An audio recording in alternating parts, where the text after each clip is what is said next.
Testing 1 2, testing 1 2. Testing 3 4, testing 3 4.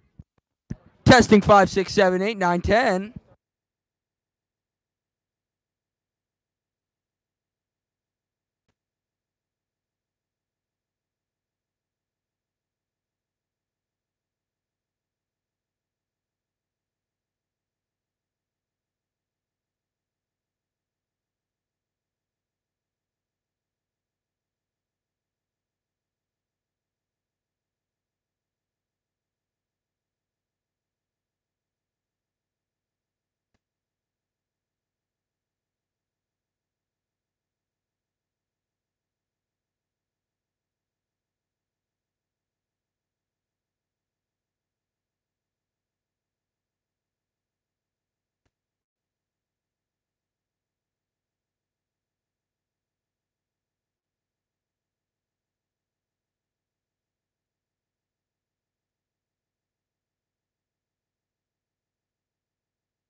Testing 1 2. Make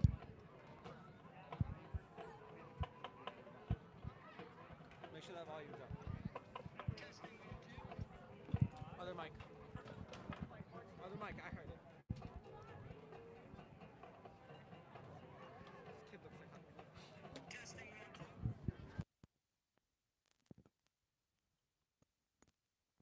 a... Testing 3 4 5 6 7 8 9 10 11 12.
Chang and his 2021 Plymouth White Marsh Colonials.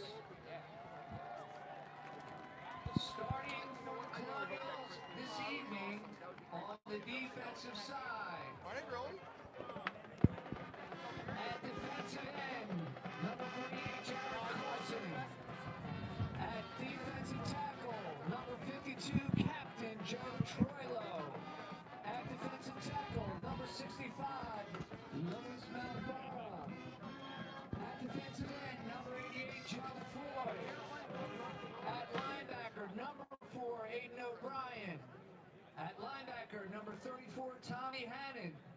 At linebacker, number 6, Nick Scatterpiece. At linebacker, number 42, Captain Nate Kern. At defensive back, number 18, Jimmy Foy.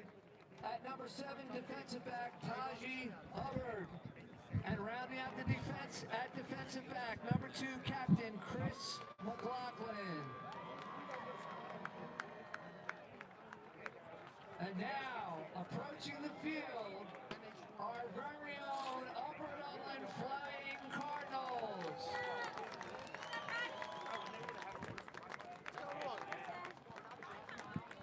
We are proud to announce tonight's starting offensive lineup for this year's Flying Cardinal football team. At center, senior number 52, Billy Duffy. At guard, junior number 56, Kai Reed Butler. At the other guard, senior number 74, Connor Devitt. At tackle, junior number 71, Riley Hackett. At the other tackle, senior captain number 78, Tom Smith. At tight end, senior number 8. At wide receiver, junior number 8, Griffin Tensabine. At the other wide receiver, senior captain number 1, Noah Lee. At running back, junior number 21, Nifes McIntyre. At the other running back, senior number 5, Tawfiq Bartlett. And rounding out tonight's offensive lineup, at quarterback, junior captain number 9, Colin O'Sullivan. Head coach Brett Stover, his coaching staff, and the rest of the 2021 Upper Dublin Cardinal football squad.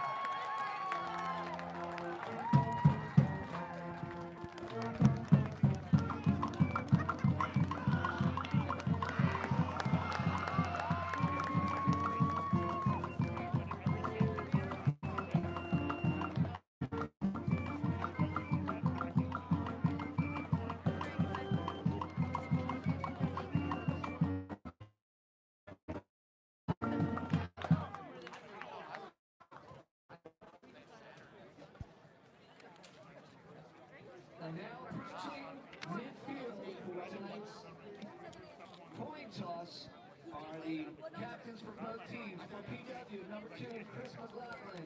Number 3, Zion East. Number 42, Nate Kern. And number 52, Joe Troilo. For Upper Dublin, number 1, Noah Lee. Number 7, Tristan Kearns. Number 9, Colin O'Sullivan. And number 78, Tom Smith.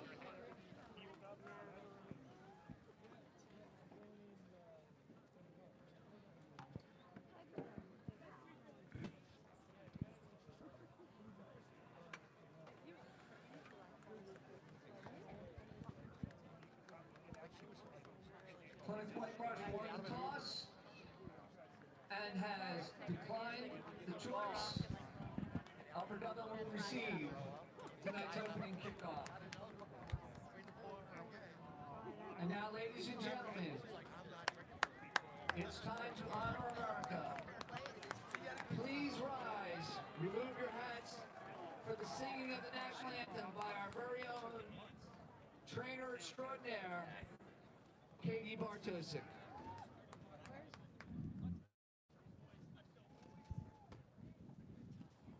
Oh, say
Hello, everybody, and welcome to Upper Dublin Flying Cardinals football.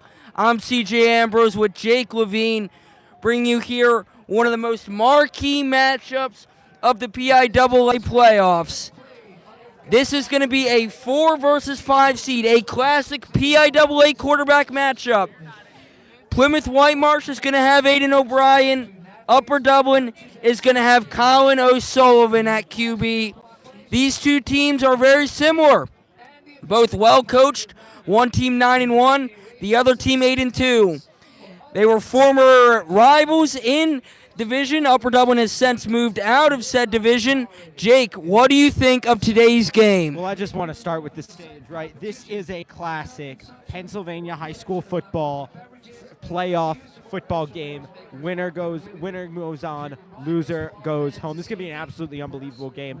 And we really did point it out. It's going to come down to the quarterback play when you get into one of these games. It's a clear night, no rain, even though it was raining earlier today. It really is going to come down to that quarterback play. What can they do to really lift their team here? And I do want to say, here at Wissahickon High School, not a home stadium of either, and here everyone at Upper Dublin and the Upper Dublin Athletics, we do want to thank everyone at Wissahickon letting us use the facility. And here we go. We're going to talk about them more tonight.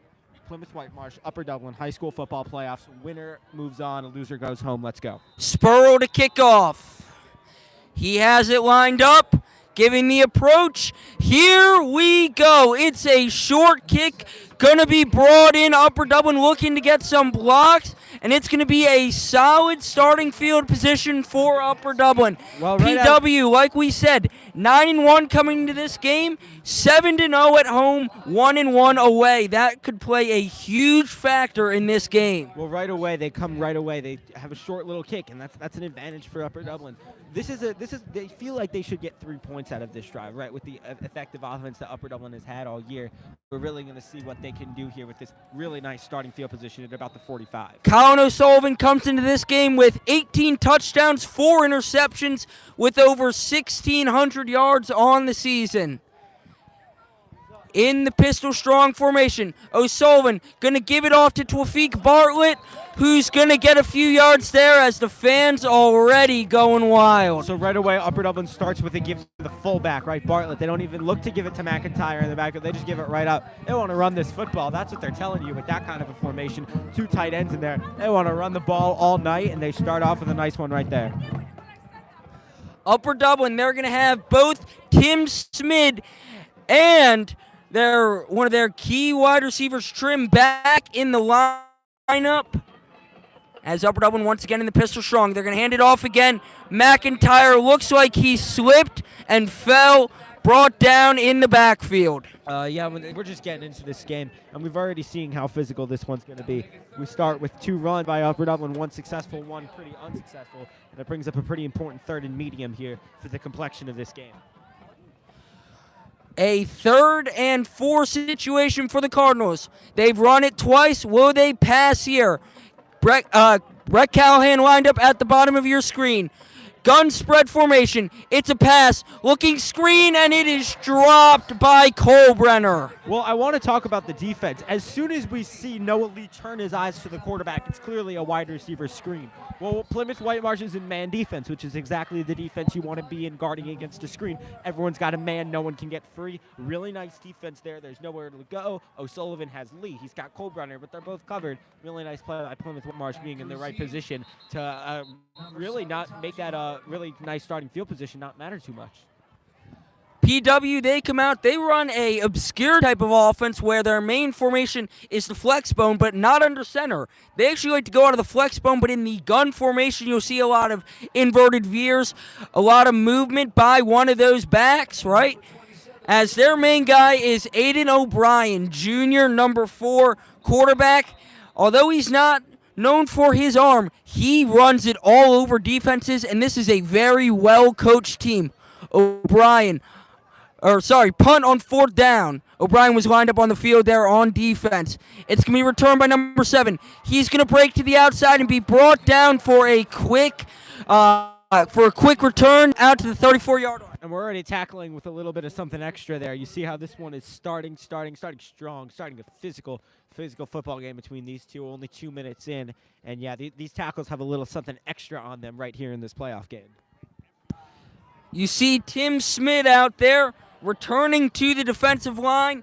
This is not a big team in PW. Their heaviest offensive lineman is left tackle, 220 pounds, but they are very well coached. They get the blocks downfield, especially those quarterback design runs. In the flex bone, O'Brien not under center.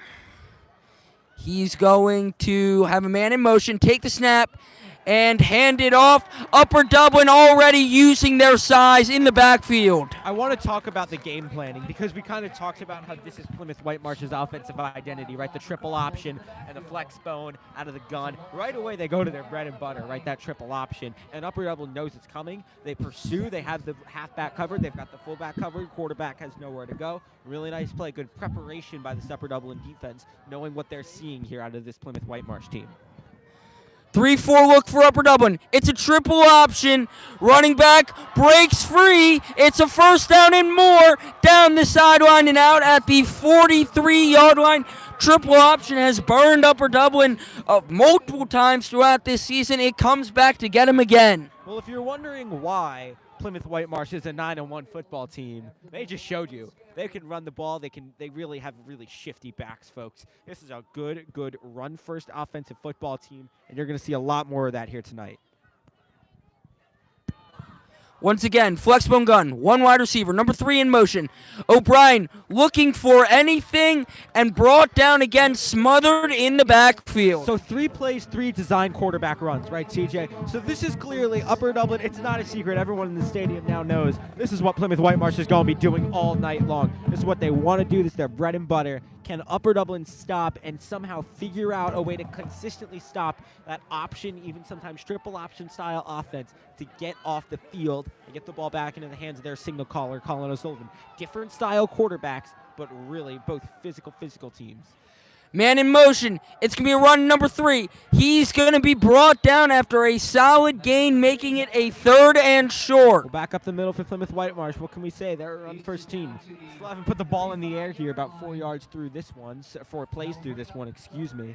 It's a pretty big 3rd and 2, and that was a big 2nd down to get that kind of yardage to make this a 3rd down and short situation. 3rd and short. East in motion. They're going to pitch it out to him. Upper Dublin going to bring him out, I believe, before the first down marker, so we're probably going to see a 4th down. Well, right away, you see Upper Dublin is already pushing towards the short side of the field because they've ran the ball to the right side, the strong side, every play. There it's the short side of the field, right, because the ball's on the hash. It's 4th and 2. They get out to the outside. They set the edge exactly the way you want to defend that kind of a run. Fans going ruckus. East in motion. Resetting the play at the line now. O'Brien getting the call. He's going to move East in motion. Snap. It's going to be a run and a 1st down. The misdirection gets Upper Dublin. Oh, and Upper Dublin's been pushing to the right the entire game, and there he just, a beautiful misdirection, gets right up into the hole he needs to be. It's a nice big hole and a 1st down for these Colonials, who are still running the ball with authority. Upper Dublin, they've not really been a first-half team throughout this year, famously starting off slow against Pennsbury earlier this year, still able to pull out that win in their in one of their early games back in Cardinals Stadium, and once again driving on him. PW, East in motion. It's going to be a handoff, and gashing Upper Dublin down the field is PW. And folks, they're finishing these runs, CJ. I mean, they're finishing them with a little bit of abandon. That's how you pick up that 1st down. You don't just pick up a 1st down by running and getting tackled. You pick up 1st down by getting in there with a presence and really making that kind of extra push. Plymouth White Marsh still haven't aired the ball out, but if they run the ball like this all game, they will not need to. They will win regardless. In the red zone now, Plymouth White Marsh gives it to Zion East. East is brought down just before the marker. Another positive gain where he falls forward, PW. And it kind of felt like Upper Dublin had their game plan right, and it felt like they were going to be able to shut down this rush attack for Plymouth-Whitemarsh, and it has not been that way the last few plays. Plymouth-Whitemarsh, they've shown misdirection, they've shown triple option, they've shown speed options, power runs. They really are doing everything in the book here, and Upper Dublin's confused. It's obvious. Plymouth-Whitemarsh again getting a call from the line. Now going under center, no, still in the gun. O'Brien, he's going to have a man in motion, take the snap. He's not going to hand it off to Zion East, who gets tackled, and a loss for O'Brien. East got popped there, and he didn't even have the football. I want to talk about the physicality of the Upper Dublin defensive line. It was great last week in their playoff win over Henderson. It's coming back here strong tonight. When they get that initial push in there in the backfield, there's nothing to do if you're the offense. 3rd down and 2. It's a straight run. Brought down. I don't know if it's a first down. It's going to be a close spot. They're going to call it 4th, I believe. All this misdirection from Plymouth-Whitemarsh. It's kind of hard for us to even keep up with it. Eyes everywhere for us up here in the broadcast booth. 4th and inches. This is a big play. They're showing they want to get touchdowns, not field. And it's a Upper Dublin stop. Defense holds on 4th down. No points for Plymouth-Whitemarsh. So, folks, Plymouth-Whitemarsh left 3 points on the board. There's no doubt about it. They left 3 points on the scoreboard. I do not believe in that.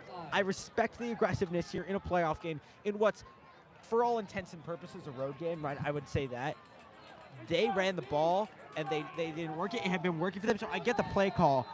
Leaving 3 points on the board, they could come back to really hurt. Do you believe it could have been because of that opening kickoff? Maybe they were not as confident? Maybe. That's certainly a possibility here, but Upper Dublin gets a big break. Upper Dublin gun spread. Tawfiq Bartlett, he's still trying to push forward and brought down after a minuscule gain. And I feel like that first drive is really a tone setter by both teams. Upper Dublin went 3 and out. Plymouth-Whitemarsh got down to the goal line and then left 3 points on the board. So certainly interesting, the complexion of this one. And Upper Dublin, it's going to be a running game. This is going to be physical. They're running the ball. Both teams want to run this football. It's so obvious. It's what they want to do. And I talked about quarterback play. That's going to be important at the end. Right now, this is just going to be a run game. Already 6 minutes off the clock in the gun. O'Sullivan, he's going to throw. It's going to be a quick slant and caught Noah Lee. They give the off coverage. And, Jake, what happens when they give off coverage on a slant? Well, when they give off coverage, we talk about the zone, and they're trying to press off because they don't want to get beat on the deep ball. We know that's Noah Lee's bread and butter. Colin O'Sullivan immediately reads it, gets it to his favorite guy, Noah Lee, on the slant route. That's just pretty. He's understanding. Ooh, we got movement. And that looks like it's going to be encroachment on the defense. So move the ball up 5 yards. Well, hold on. We are waiting the call. No, 5 yards against the Colonials. Yes, it is off the Colonials. Upper Dublin might have gone left off the hook there with that call, Jake. A little bit. I thought it was a little close. I was impressed with how quickly they made that decision. Fans definitely playing a part in the game, maybe, with the ref. O'Sullivan giving the call out. Trips wide receivers to the bottom of your screen. O'Sullivan rolling out that way, hitting McIntyre. He's still going to try to keep going and brought down after a solid gain on 1st down. Nice tackle, folks. He knows exactly where to go. He goes for the stomach and he goes for the legs. Makes McIntyre, we know he's a tough guy to bring down. That's a really nice tackle.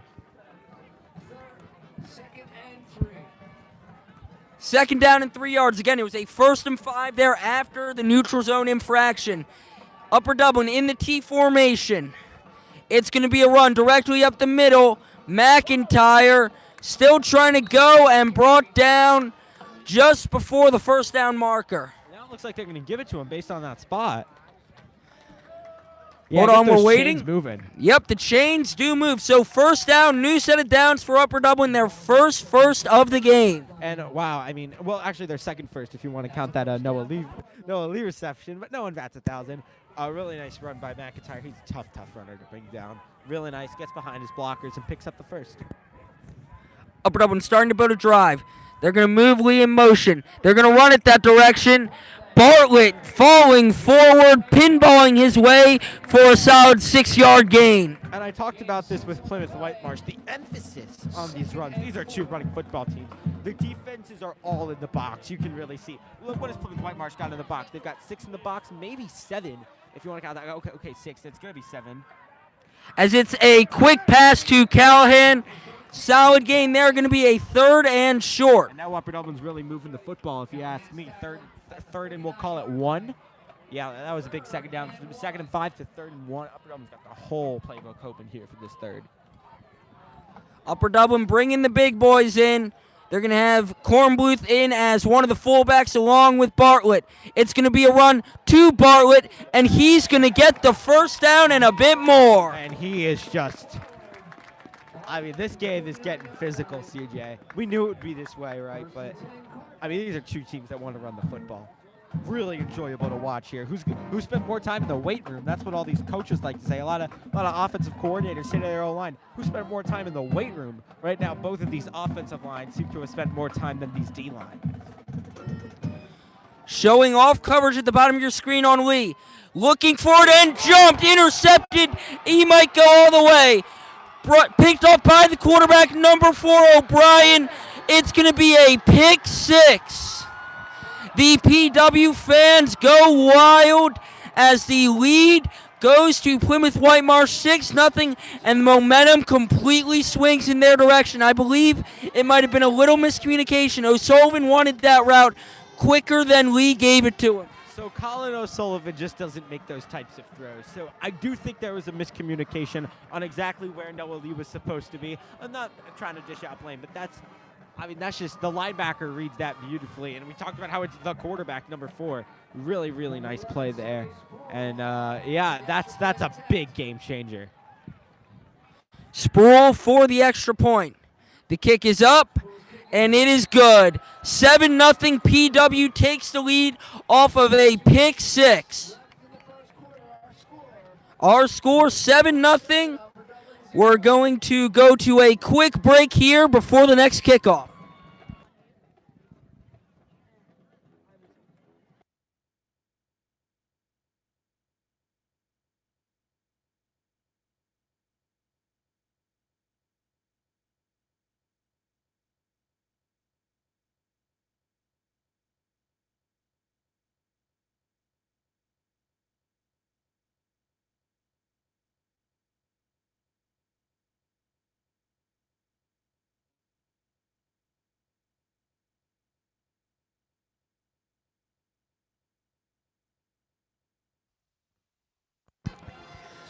Back now after the PW pick 6. Sproul, he got the extra point. He's going to kick off here. Michael Wright in the feast. McIntyre back deep to return. Sproul lining up. He is approaching. It's going to be another soft kick brought in. Upper Dublin going to get solid field position again at around the 42-yard line. So with 2 kicks on the same side of the field, so virtually the same spot on the field, it feels intentional, no, CJ? I'd say so. I mean, maybe they don't want to risk a big return here. I mean, they don't want that kind of a game-changing play. Maybe they just want that pick 6 to stand tall and be the big game-changing play that decides this one. But yeah, Upper Dublin starts again past their own 40. Let's see how Colin O'Sullivan responds after the pick 6. He's going to start with a handoff to Nafis McIntyre. McIntyre gets a few yards. And yeah, they're just trying to get O'Sullivan back into the rhythm here because that's a tough pick 6 because, you know, he read it beautifully and you saw him. That's a tough pick 6 to come back from. Smart there, start him with a run. Get him lean on McIntyre a little bit. Let him lean on this run game, which has been successful today. In the spread now, playing soft coverage. It worked last time. O'Sullivan to pass. He's going to zip it offline, incomplete, 3rd and 9. Yeah, and the safety comes up and reads it. I mean, they're in a zone cover 2 defense. The safety realizes his priority was pretty close. It's closer to the first down. He steps up and impacts the play on the football. 3rd and 9, Upper Dublin. 7-0 lead for PW. If you're just joining us, they got it off a pick 6 on the last drive. They're actually going to line Chris Colbrenner out wide, out in the outside, I should say. It's going to be a pass. O'Sullivan looking, firing down the seam, and incomplete. So he had Noah Lee for a split second. And then he had Griffin Penseby cutting cross over the middle once the safety bit up on Noah Lee because Noah Lee was gone, folks. So he's got to throw that ball 2 seconds earlier and get it to Noah Lee, or he's got to wait an extra second to wait for Penseby to break free. Just in between there, and that's a tough one because he had 2 guys. He really did. That's a toughie right there. Owen called a punt now on 4th down. 2 returners for a punt.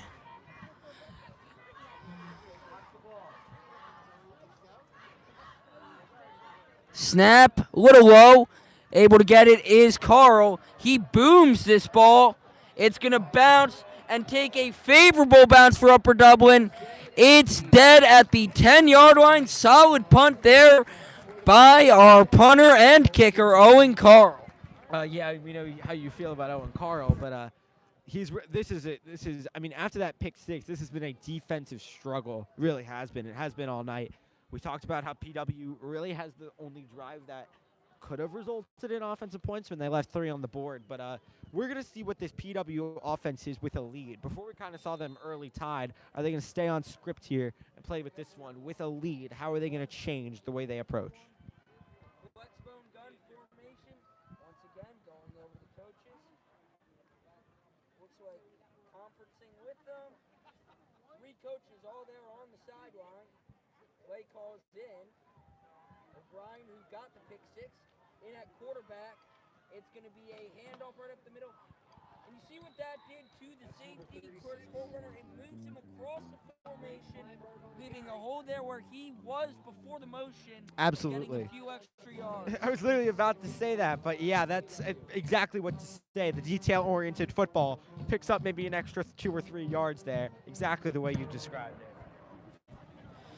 Once again, coaches making a change at the line. It's a well-coached football team. We saw it with that kind of detail play to get the safety to bite like that. Colonial again up 7-0. 2nd and 5. East in motion. They're going to fake the pitch, go for the pass down the middle. He might have him, and they're going to call pass interference on Quincy Pauling. So this is the first time Plymouth-Whitemarsh throws a pass today. Minute left in the first quarter. Oh, they look for a shot. They get all the linebackers and the defensive linemen up, and it leaves their corners on an island. There's one safety. Wait a second. Wait. They're moving backwards. This might be on the offense. No. They just called defensive. Well, then why is the ball moving backwards, Jake? And now they're moving forward again. Yes, it is defensive pass interference. Once again, in high school, it's a 15-yard penalty instead of a spot foul. To the NCAA. But, yeah, first time they air the ball out, they get the guy. The safety comes up and makes the right play. I mean, it's just hard. He was open. He had him. It was a really nice look. And, maybe that defensive pass interference saved a completion. So maybe it was a 15-yard penalty instead of something worse. It's going to be an open run up the middle. And, well, if it wasn't a spot foul, it is now. Right where the flag was thrown, Zion East with the run, gashing Upper Dublin up the middle. Clock stopped for, okay, here we go. Yeah, they're running the ball. That offensive line is creating massive holes. Really, they are. And this running back finishes every run with extra. He really does. And this is a good physical Plymouth-Whitemarsh football team. And now Upper Dublin's down to them. Really, really an uphill battle for the Cardinals. Man in motion. They're going to fake the pitch to him. Another pass has a man wide open, and that's going to be a touchdown. So let's talk about how that was done. The way they fake it, the corner immediately thinks it's a run. He bites, he leaves his assignment, and then he slips out of the backfield. I'm talking about the receiver. Slips out of the backfield, catches it. Their quarterback knows. He knows, folks. He sees it right away. He gets it right to where the ball needs to be. That is just the detail-oriented football going on from this Plymouth Whitemarsh team is astounding. This is a good football team. Spurl to kick the extra point. The kick is up. Upper Dublin almost able to block it. It's good. 14-0. PW up. Still very early in the game. 27 seconds left in the first quarter. PW up 14. Upper Dublin nothing. We're joined here by Zach Holman. Zach, what do you think of that last play? It's amazing how physical of a team PW is, especially compared to the teams that Upper Dublin has faced in the last few weeks. I think Upper Dublin needs some sort of big play to get momentum going their way, or else this game could get ugly fast. I mean, as Zach correctly pointed out, we're about 2 plays away from a tie game in a lot of senses. There's been 2 50-plus yard. One of them was a turnover. 14-0 I don't think accurately represents how evenly matched these teams are. Plymouth Whitemarsh has gotten the breaks. And when you're well coached and you get the breaks, you don't lose that often. Upper Dublin's got a lot of work to do here against a good Colonial football team. Spurl now to kick off. Both have been short kicks to the top of your screen around Griffin Pensabean's area, number 8. Could be setting up something like an onside. I doubt it, though, up 14-0. Spurl. It's going to be a squib kick, muffed originally by UD, and just goes to the ground. Smart play on a fumble like that. I feel like this is what Plymouth Whitemarsh wants. They want the blockers who don't usually handle the ball on kickoffs to have that kind of a play and maybe pick up some yards, maybe pick up the football. But, yeah, we're going to see the fortitude of this Upper Dublin football team and what they can do here.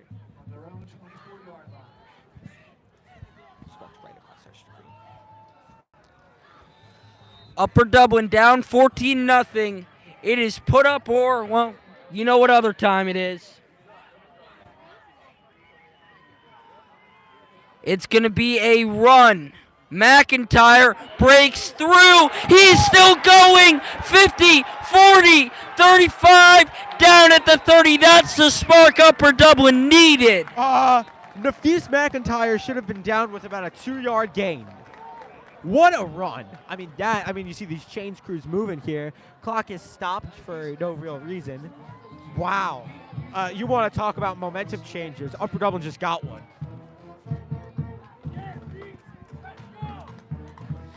They might be trying to get another playoff by the end of the quarter. 1 second left. So that'll end the quarter. So all that running for the chain gang just to go across the field again. 14 PW, Upper Dublin nothing. We'll be back in 1 minute. We'll see you in the second quarter.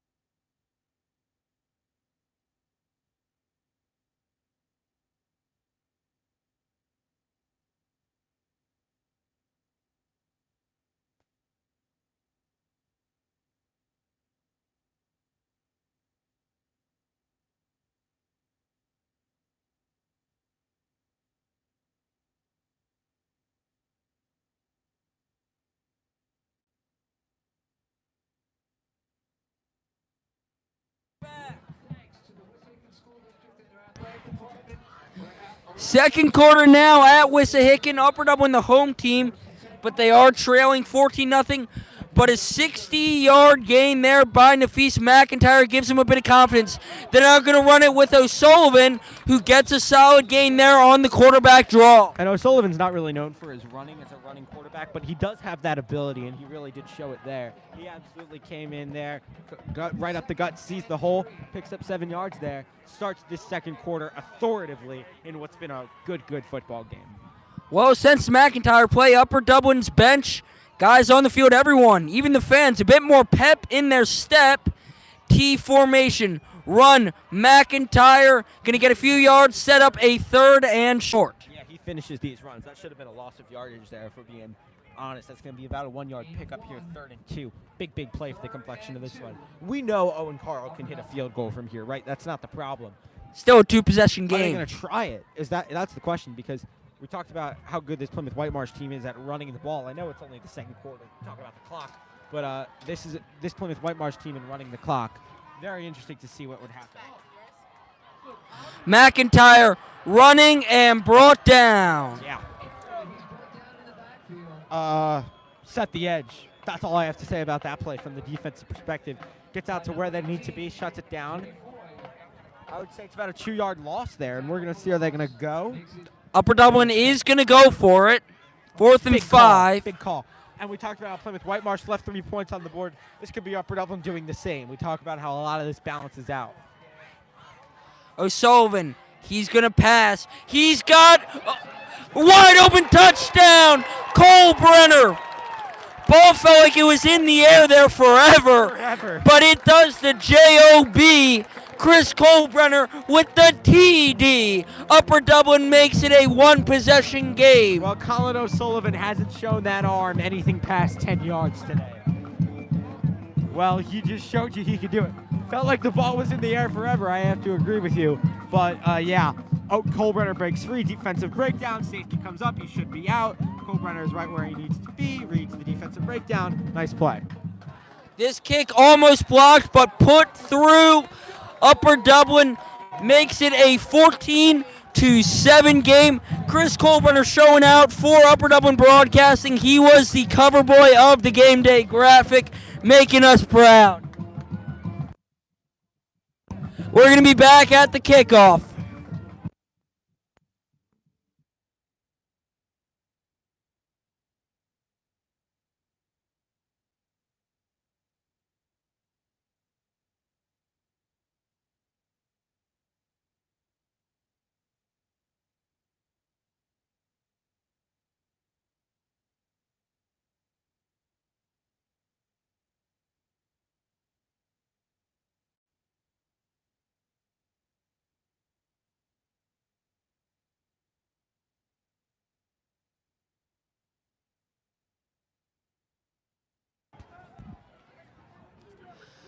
So now a 14-7 football game. Upper Dublin down by 1 possession.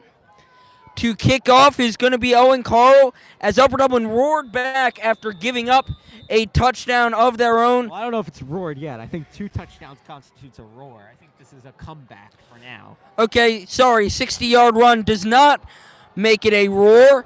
It's off and a solid kick down to around the 6-yard line. PW on the return. Upper Dublin, Colebrenner again with the great play on special teams, bringing them down before the 20-yard line. The tackling has been absolutely unbelievable in this game. Both teams, they're not letting tackles get away from them. Wrap-ups, except for that McIntyre run, which, of course, I do have to point out that they're wrapping them up and they're finishing tackles. They're finishing runs. There's something extra on all of this. Physical football game here. PW gets the ball back.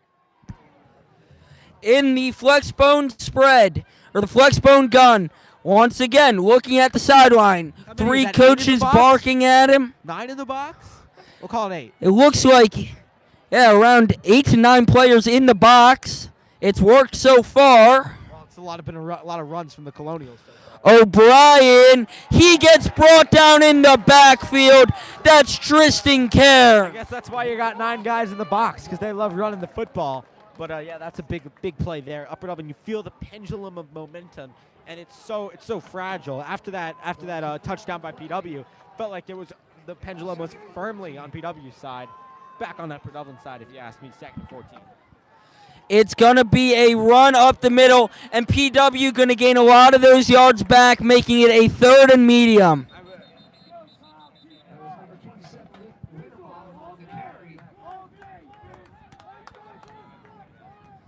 So a 3rd down here for PW. Jake, what are you calling here for your PW? They do have a passing touchdown.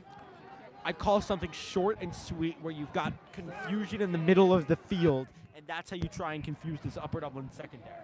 A record 3 wide receivers out on the field for PW. This is accurate.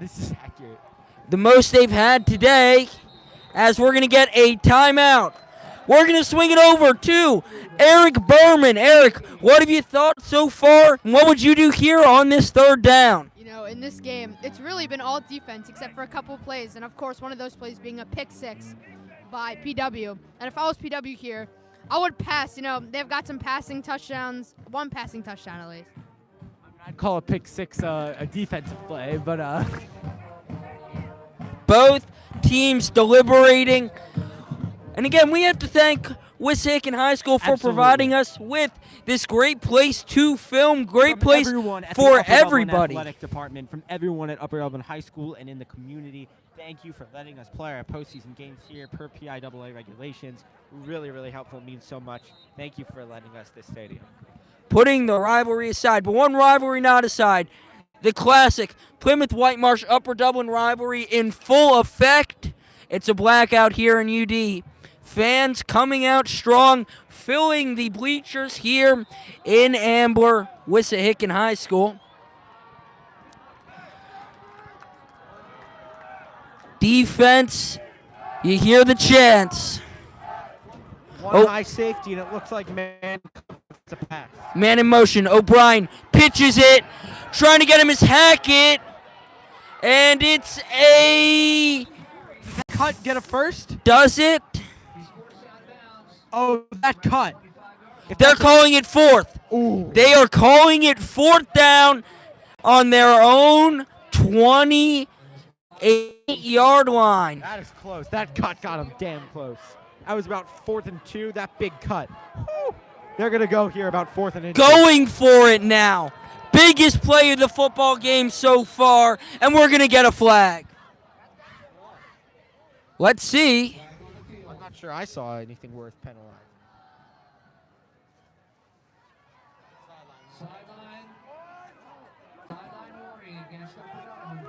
It's sideline warning against Upper Dublin, so no change. Just telling the players to move back. Man in motion. It's a quick carry. Is it a first? That's a first down, folks. Hold on. Waiting for the spot. It felt like a first. First down, PW. Oh, yeah. And he put his shoulders down and made sure he got that first down. Did that running back there. Plymouth-Whitemarsh running the football here. We're about halfway through, a little less than halfway through the second quarter, and we are seeing big play after big play, momentum changer after momentum changer. You feel the air came out of this stadium. So a new set of downs for PW. Man in motion. It's going to be a carry. Upper Dublin, Nick Rodriguez, the tackle leader, going to make a big play there. He just reads that. I mean, Plymouth-Whitemarsh, there's not a lot to read, honestly. They've run a lot of the same play, and he gets in there and makes a brilliant tackle. You know, great analysis there by Jake. He just reads that. I mean, Don't know how. When you run the same play about 10 times over, eventually a smart player like Nick Rodriguez is going to read it.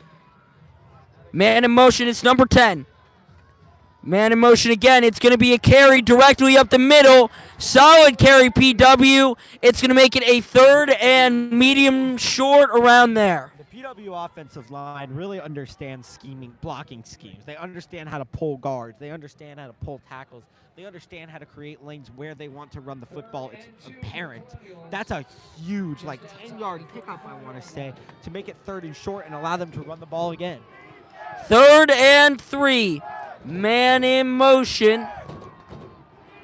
Another man in motion. Carry, same exact play. And it's going to work. Still going. Brought down after 3 men.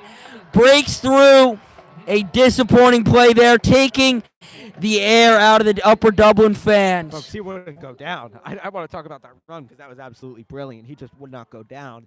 And this Plymouth-Whitemarsh team, physical, well-coached, they finish these runs. It's obvious. It's obvious. This offense, this running game, this O-line, these runners, they spend a lot of time in the weight room getting a lot of this right. They spend a lot of time in the film room understanding blocking schemes. This is a good running offense.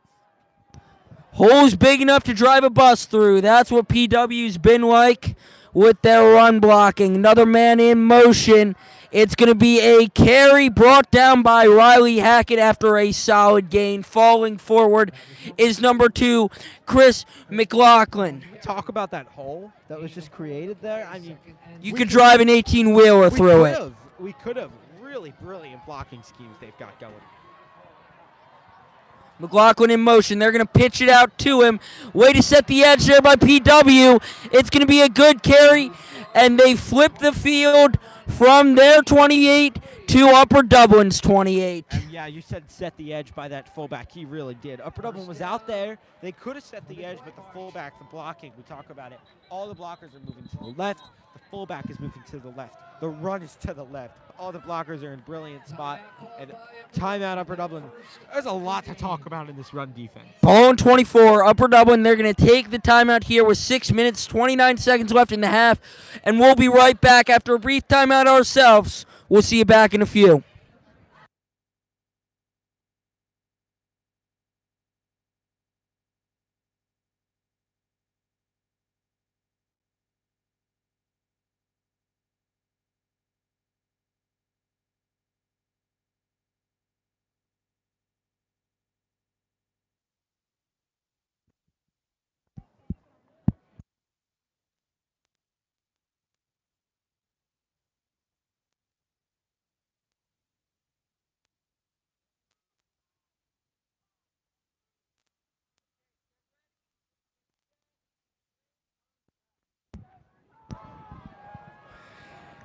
First down and 10 on the Upper Dublin 24.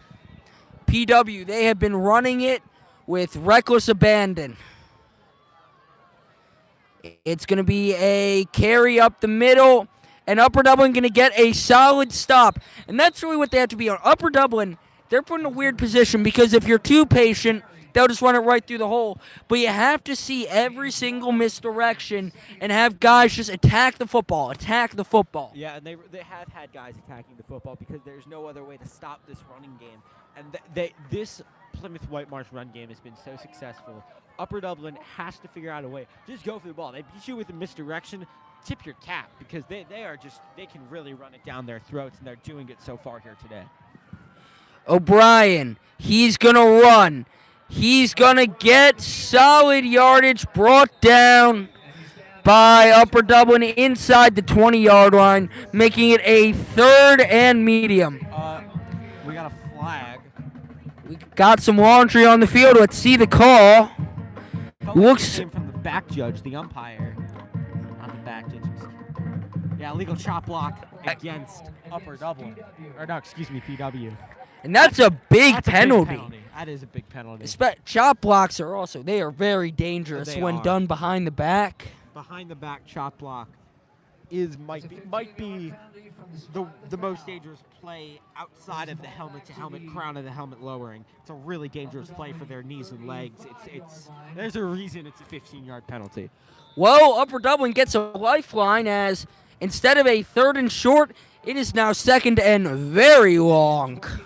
2nd and 21, and for a running offense like this, that's a lot of mileage. O'Brien has a man in motion. He's going to give it off on the triple option. Upper Dublin going to stay patient and get the stop. And that hurts because their fullback had a hole. He really did. He was running right through. But that is Upper Dublin. The defensive line sees it and reacts. They get out to the outside. Make sure to stop that run short and make this a 3rd and over 20. This is a big play. We're going to see, are they going to set up for 3 points, make it a 2-score game? They're going to try and go for it all. They're just going to go back to the run game. What do you think here? Well, from right here, it'd be over a 50-yard field goal. Well, I mean, I'm saying a short pass, maybe get a 10-yard pickup and set up for the 3-point try. They got to get a man. Yeah, Michael Wright going to take that receiver. 2 wide receivers in the play. It is going to be a carry and swallowed up. They're probably going to have to punt. Upper Dublin has none of that misdirection. That was absolutely beautiful. They sold that misdirection really well. The Upper Dublin defensive line is not fooled. Clearly the point of emphasis in that timeout a few minutes ago. Paying Lost dividends. 2, and it looks like this is going to be a punt situation. That is a huge penalty and a huge defensive stop. So the punt is going to be PW. That looked like a slam dunk for points, if you ask me, CJ. That really changes the complexion of this football game. Now, you never know, especially because quarterback, one of the main blockers there right behind the snap. So Upper Dublin, they have to stay aware. It is going to be a punt. Bit of a high snap. Punt is off, calling for the fair catch, and down at the 10-yard line. So Upper Dublin gets their first punt of the game on PW. Ball changes possession at the 10. Upper Dublin going to look to build off the touchdown last possession.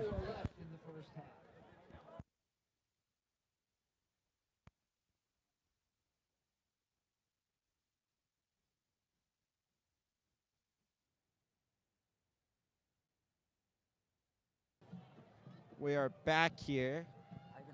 And I want to talk about how Upper Dublin and their run game has been effective. And okay, they start with the run game.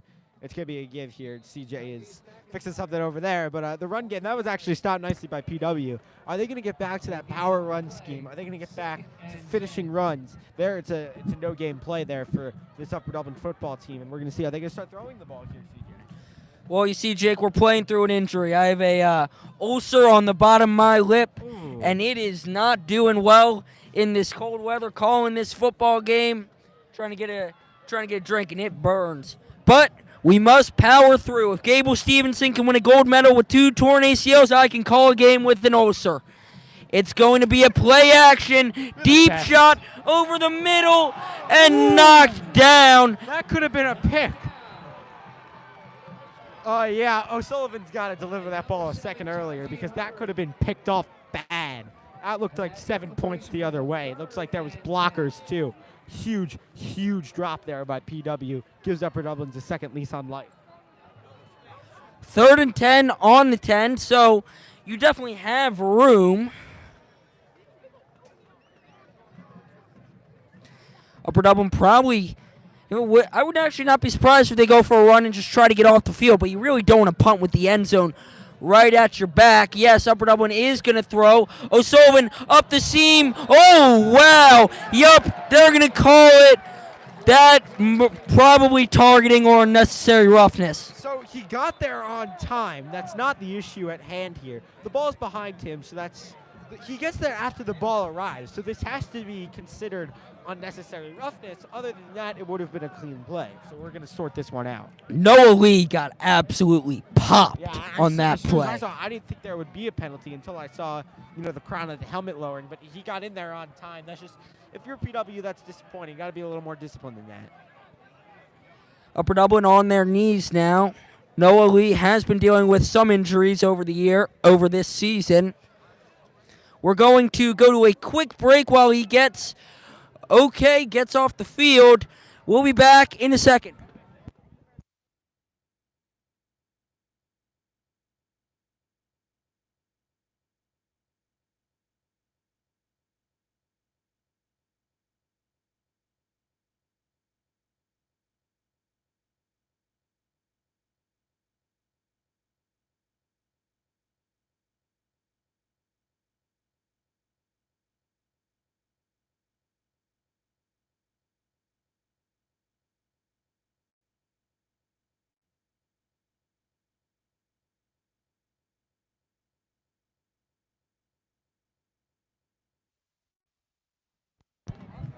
So the penalty's offset, so we're going to replay 3rd down. And Noah Lee did get off on his own power, so we are happy about that.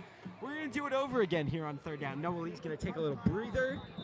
And here we go with another try at 3rd down and 10. 3 minutes, 6 seconds left in the first half. O'Sullivan barking out the play. He's going to take the snap. He's going to look. He has him and just overshoots Pensabine. So it's going to be 4th and 10. So you'll notice how the slot receiver goes out to the outside and goes deep, and then the outside receiver sits down at about the 1st down. And he wants that corner to go run with the slot receiver and get that ball out to Pensabine. Play takes a little long to develop. The pass is a little high, and Owen Carl going to be left punting from his own end zone. Back for the Colonials, number 7, Taji Hubbard, and number 27, Luke Winterbottom. So, to punt, Owen Carl.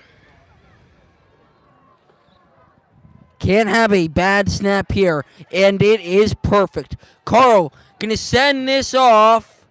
It's going to be brought in. Hubbard trying to find space. Brought down, loose ball. Ground caused the Player fumble. was probably I down. think the ground caused the fumble. It looks like he was down. The ground caused the fumble, ladies and gentlemen. That cannot happen. Let's see. Refs deliberating. And it looks like, yes, they're going to say he is down. So, yes, the ground does indeed cause the fumble there. PW ball after that. I thought it was pretty clear. There was some question about it. But a nice call there by the officials. Got that one right for sure. And it is PW ball. So we're going to get a little stop here.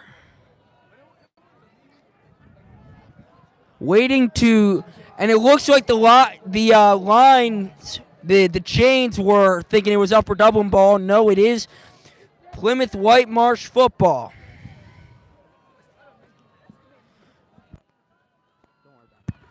It's going to be a run up the middle, brought down after a solid gain.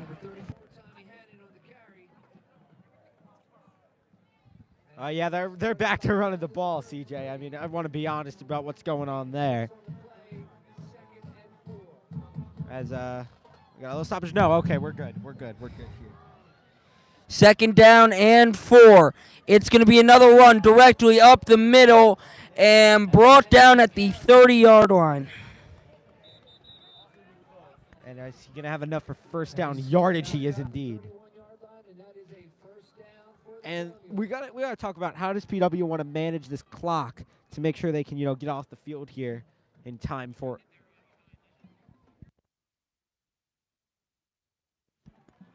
We're going to try and get off the field in time for this one. How are they going to manage this clock? Going to be very interesting to see in this one. And, okay, first down and 10 back in the flex bone as CJ handles his cold sore. And he's got pressure. And he gets off that one. Colbrenner picks it. What an unbelievable play.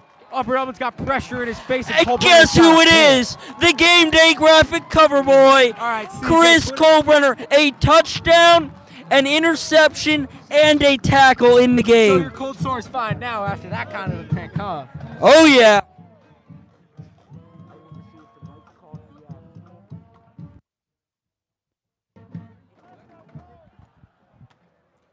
Well, CJ's cold sore is fine, and, Upper Dublin's feeling pretty good after Coach Colbrenner puts his team on his back, similar to how McIntyre did on that 50-yard run earlier, and gets this ball back 2 minutes to go here in the first half. O'Sullivan, he's going to run it. He has room, makes a move, and gives himself up. And clock management, we do only have 1:40 here in the first half. So second down and 5. O'Sullivan in the gun. He's going to look, passing, and it is caught by Colbrenner. So down at the 22-yard line, move the chains forward. Minute 22 left. Upper Dublin, they do have to move fast. And good for him getting out of bounds there, knowing the situation. And now they start the clock again. Clock has been interesting here in this one, but it seems like they've got it right now. O'Sullivan looking. It's a quarterback draw. He's going to get good yardage there. There's a timing issue, though, if you're a Cardinal. And a minute to go. Can they get this one into Owen Carl field goal range, shrink this to a 4-point deficit before the break here? Upper Dublin, they're going to take what I believe is their second timeout. Yes, so they only have one left here in the first half. Zach, what have you thought of this Upper Dublin game plan and just the game so far? The game so far has been very entertaining. Colbrenner has come in very clutch twice, and those big plays are what is keeping the Cardinals in the game right now. They're only down one touchdown, and there's so much football left to play. So keep your eyes peeled for what's coming next. Keep your eyes peeled for what's coming next. That is, no better way to put it. Got a little bit of a confusion here on the field with the spotting of the football. They've got it right now. Susan, how do you think this first half is gonna wind out? How do you think Upper Dublin's gonna play this? How do you think PW is gonna play this? I think we're going to see Upper Dublin snap the ball. Then I think we're going to see them pass the ball. Riveting content, CJ. So O'Sullivan in the gun. He's going to throw. He's looking. He's dumping off to McIntyre. That's going to be a short gain there. They're going to have to hurry up to the line. Under 50 seconds in the first half. Upper Dublin only one timeout, and they want to save it. Two safeties back for PW. O'Sullivan, he's going to tuck it and get out of bounds. Gets to the line. That's what's important, and picks up the first down. 35 seconds to go here. They can get into Owen Carl range here. Just trying to make it a 4-possession game or a 4-point game at least. O'Sullivan gives the play to his offense. They were able to huddle there because he got out of bounds and stopped the clock. Don't be surprised if you see Upper Dublin try to take a shot, especially with two high safeties, maybe a shot up the seam. It's going to be a pass broken up and incomplete. And yeah, Penseby, he's covered there. I mean, you got to get the ball out because of a timing issue, and you want to make sure it's an incompletion if it's not going to be a positive play. But yeah, the Plymouth-Whitemarsh team's all over that one. Makes a really nice play on it. Well, Upper Dublin subscribes to the theory every possession ends with a kick. Either a kickoff or either an extra point, a field goal, or a punt. I think every good football team should subscribe to that theory. You never want to see a drive end in a turnover. Looks like we're going to get a PW timeout here.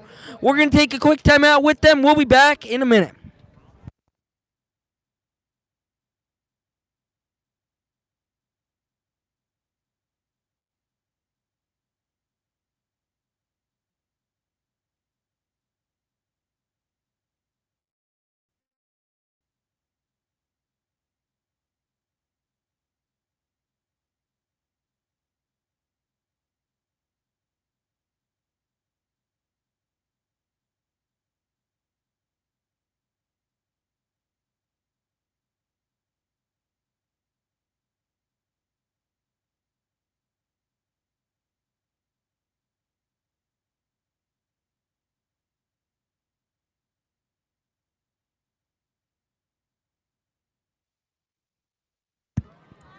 .3 seconds left in the first half.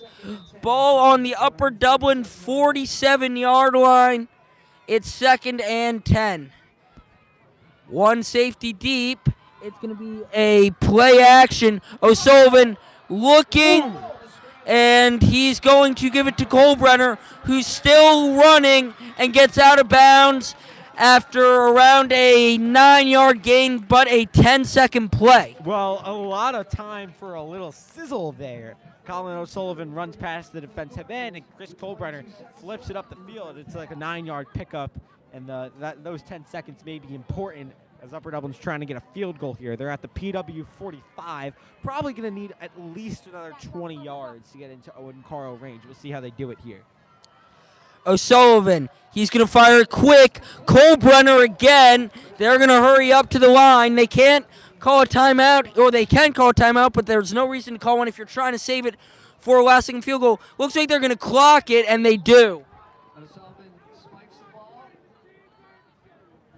So yeah, O'Sullivan's really starting to lean on Colbrenner in this one, right? His long touchdown passes to Chris Colbrenner. Noah Lee had a little bit of an injury before. He's leaned on Colbrenner really nicely in this one. Noah Lee is back on the field, by the way. But yeah, he's really played a big role. Chris Colbrenner's got a pick.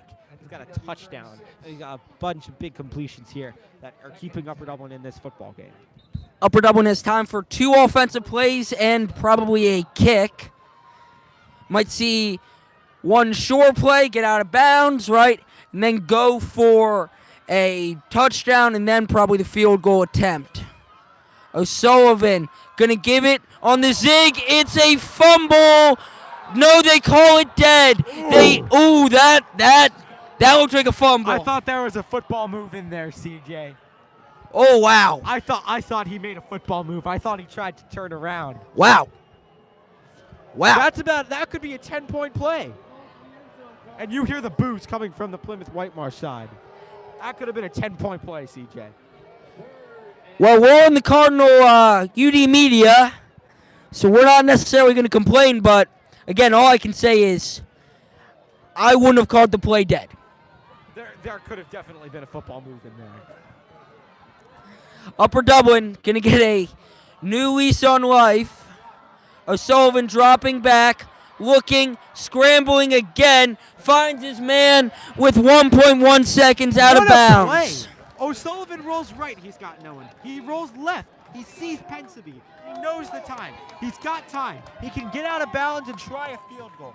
Colin O'Sullivan, clock understanding, knows he doesn't have to force it, knows Penseby is his safety valve. That's a smart play for someone who made a disappointing play earlier with that pick six. He makes a really nice play, understands the pocket, understands the clock, and sets up a field goal try. Why is it double zeros? Wait, what is happening? The clock was stopped at 1.1. Well, PW's going to the back.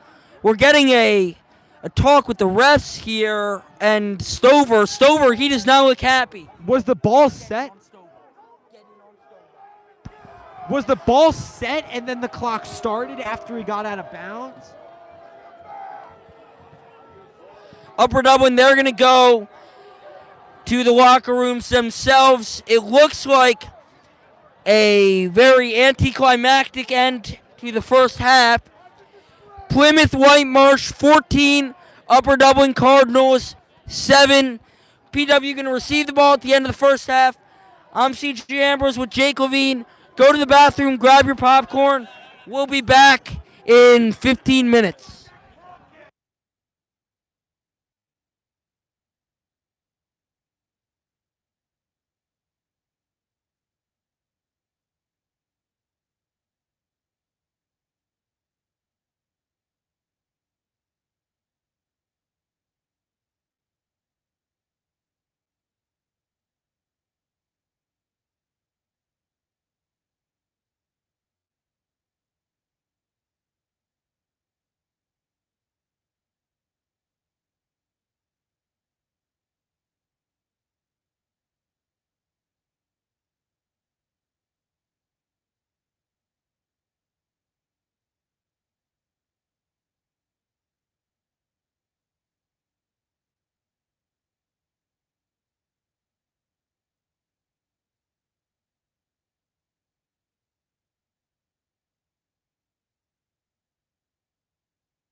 Gotta get high.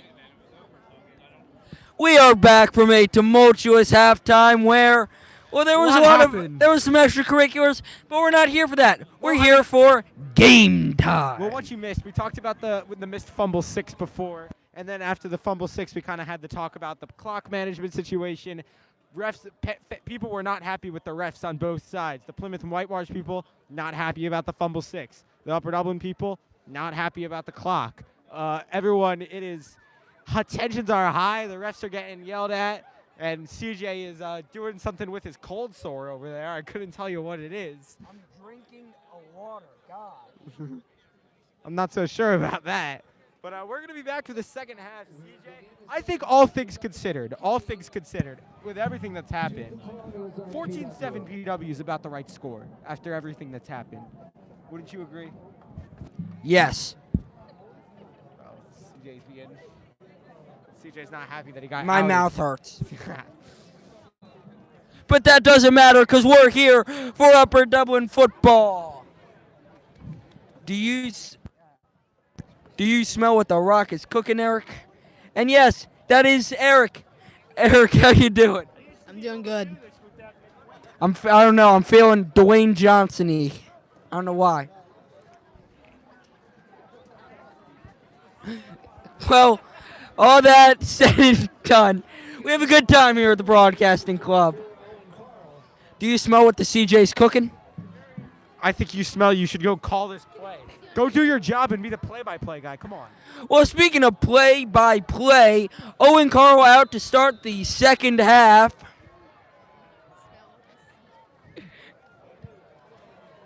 Upper Dublin lined up in a interesting kickoff formation. But here we go. That ball is kicked, and it is kicked hard down to around the 5-yard line. Upper Dublin trying to get the man down. He's still going. Spurr, he's still going. He's at the 50 and finally brought down. Well, the kicker on the return, you don't see that one every day, but the spark for PW. I thought Upper Dublin was going to come out fired up. I thought both teams were after those missed calls earlier, but here we go, and PW is in business. What a start to this second half. So PW, they're going to come out here in the second half, and they are up by 7. The Colonials, they played well. And we're getting word that there's a sideline infraction against Upper Dublin. Upper Dublin and the refs have not had a great relationship since the end of the half. I mean, that would suggest that PW and the refs have been all goody two-shoes with each other. I'm not sure that's true either. So, motion, and once again, we got to look at the 3 coaches to make sure everything is in order. O'Brien, McLaughlin next to him at the bottom of your screen. He's going to move McLaughlin, take the snap, hand it off, and it's going to be a good gain. Still trucking forward, still going, and finally down at the 32. Well, PW knows how to run the football, CJ. I think if we've learned anything today, that's it. They are a run-first offense, and they do it well. Run blocking, finishing runs. This is a powerful football team. Upper Dublin, they have their backs to their end zone already. Ball at the in their own 30, or 33, I should say. Once again, in the flexbone gun formation. O'Brien, he's going to hand it off right up the middle. Upper Dublin, they're going to make a okay stop there. It's going to be a second and medium. Plymouth Whitemarsh here in an elimination game, in a de facto road game here, running the ball, trying to take the crowd out of it, and they're trying to get out of here with some points, make it a 2-score game, and get really close to getting home with a win, staying in this competition. It's going to be a option fumble. Running back picks it up, but the defense is there, and that's going to be a big loss, setting up a 3rd and long. Well, we talk about the importance of second down, and it came up important there. What could have made it like a 3rd and 1, it's going to be about a 3rd and 9, something in that ballpark. But an absolutely huge play here. That's going to let this crowd get back into it, in my opinion. 3rd and long. Getting the call from the sideline is PW. Upper Dublin, they run a 3-4 defense. PW, they run a tight flex bone gun option offense. Fans already rumbling the bleachers here at Wissahickon.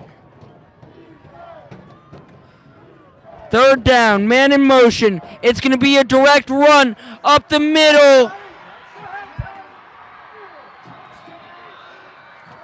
Well, that's demoralizing. You don't even try to finish that call, CJ, huh? Well, that is a way to make a statement for PW. They get the touchdown run there, extending the lead to a 20-7 game. Refs be screwed. I mean, On a third and long. Either way, that's the look of a better football team. Spoof. Assignments, huge hole, finishes the run, doesn't go down, and gets it. The kick is up, and it is true. It's now 21-7 with Upper Dublin's offense going to have to come back out and, well, score.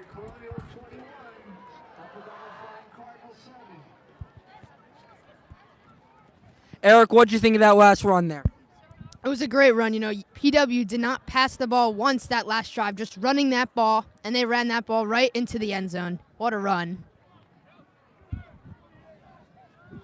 Upper Dublin, they're going to return here. Spurl going to kick off. Again, every time he's kicked it within the 40-yard line of his of Upper Dublin. Between like the 30 and 40 on the right side of the field. None of his kicks have gone more than 30 yards in the air. That's what we will say. Yeah, that's for sure.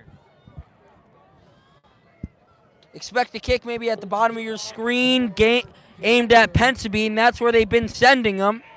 Number 3, Michael Wright. And number 21, Nypeace McIntyre back to receive for the Cardinals. Spurrill. He's going to send it off. It's another squib kick right up the middle. Upper Dublin, they're going to get it. And there could be a little bit of a hole here. Brought down at around the 40-yard line. Upper Dublin, this is the drive of the game. This is the definitive drive for this game. 3 points minimum if you're a Cardinal fan. 7 points feels good. And hey, if you're a PW fan, 0 points. looking pretty good.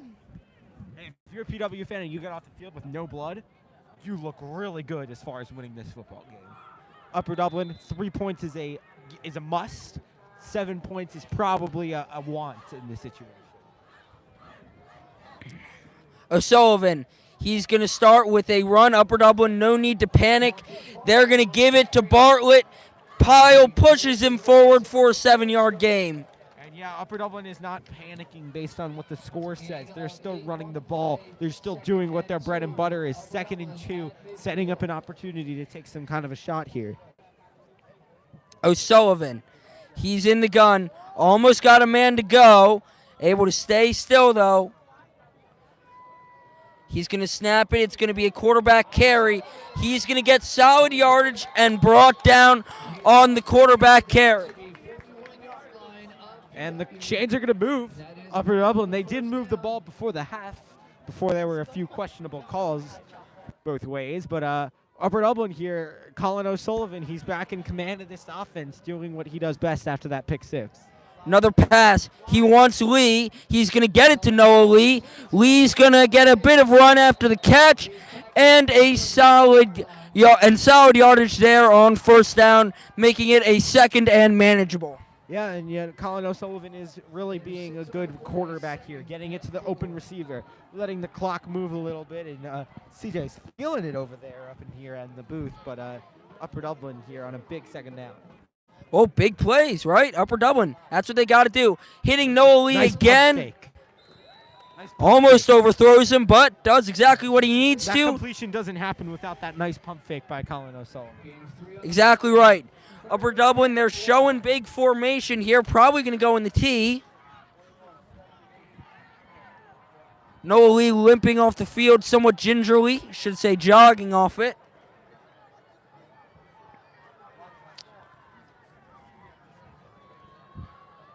They are going to show heavy, but It's just Pisher Strong, one wide out. It's going to be a carry up the middle, first down, chains move. Nafis McIntyre puts his head down and picks that one up. Nice little hole there for McIntyre, and he's got a nice first down. Upper Dublin moving the ball here. Still 8 minutes to go here in the third quarter.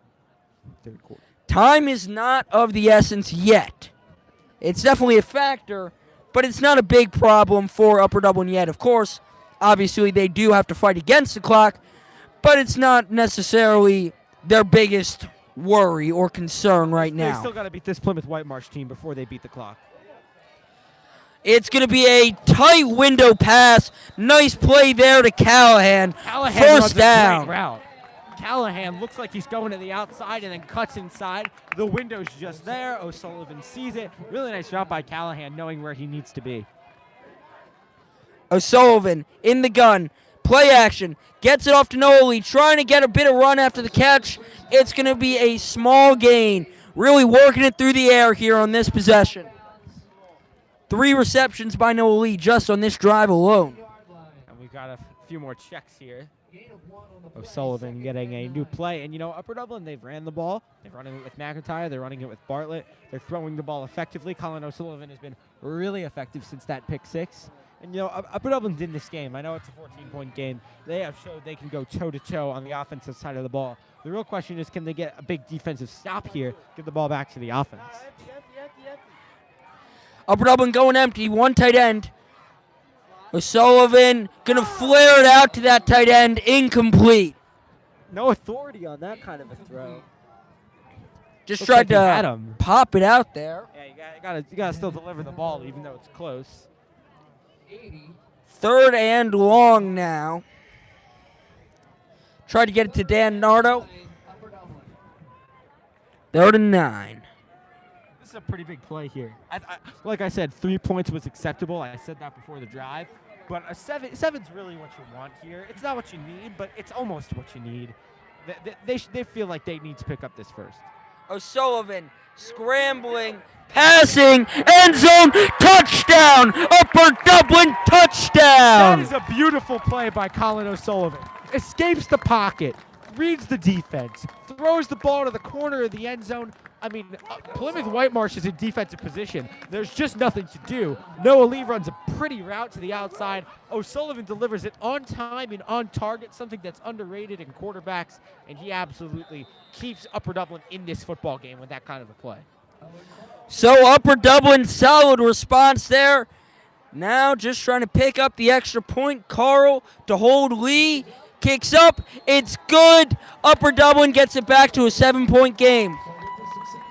We're going to take a little break there after the touchdown. We'll be back for the kickoff.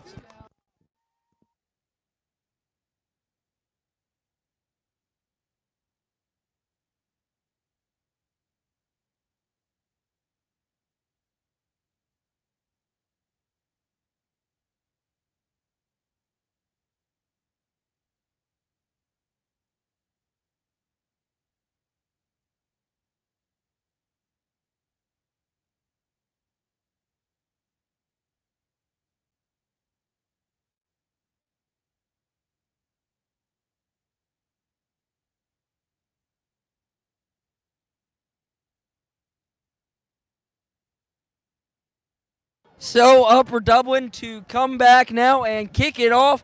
6:26 left in the third quarter. As to get the ball is going to be kicker, punter, kickoff starter, right? It's going to be Owen Carl, the man they call Legasis. Dang. More like you call him Legasis. Okay. Upper Dublin, they're going to come out in a more traditional kickoff lineup with 5 players on each side of the kicker. Kick is off. Boom. It's going to go far down to around the 6-yard line. Spurl is going to be tackled around the 26. So I talked about how that last drive for Upper Dublin's offense was the most important drive of the game. This drive's pretty important, too, for this Plymouth-Whitemarsh team. Are they going to come up with a big field goal here, come up with a touchdown, get it back to a 2-score game? Well, I mean, right now there's no reason why they wouldn't. Their offense has been humming. So, Upper Dublin, they're going to come out. Looks like they're going to show some soft man coverage on the outside. I mean, really, if you're Upper Dublin, you got to think you're sending at least 6 or 7. I mean, you've already seen 8 guys in the blocks right there. Maybe call it 9. Okay, we'll call it 8. It's going to be an option, and Michael Wright blows it up. There's no time to get the ball out. Michael Wright absolutely brilliantly plays that by getting to the outside of the quarterback. If he goes to the inside, there's time for the quarterback to get it out to the halfback.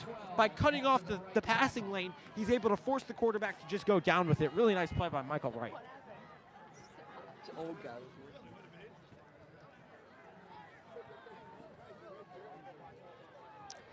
So once again, flex bone gun formation, man in motion.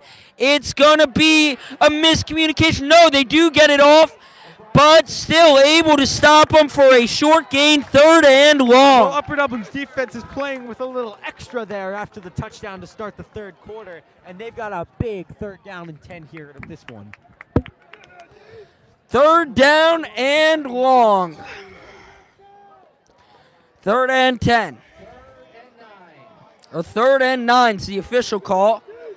This is a big play. They completed a long 3rd down last time, PW, that ended up in a touchdown. Gun, flex bone formation. They're going to hand it off right up the middle, and it's a stop. It's a stop. 4th down and long. Ball back to Colin O'Sullivan and the Cardinals, who are rolling on offense. You said that you thought this PW offense wouldn't miss a beat. Well, maybe this Upper Dublin defense is playing with a little bit of a different spark, as that's an absolutely huge play for the complexion of this. So, to punts. Back to receive is going to be number 4, Chris Colbrenner. The snap, the punt, and that is short. Watch out, watch out. As it goes out of bounds. I was yelling, watch out for the Upper Dublin returners. Well, an 18-yard punt, CJ. That's an important play if you're a fan of this. Upper Dublin offense coming back on, but we have a quick word from the man, Eric Berman. You know, I think it's pretty obvious that Upper Dublin needed that defensive stop, and it's going to be interesting to see what their field position after that punt, to see if they will stay passing like they did last or start running the ball again.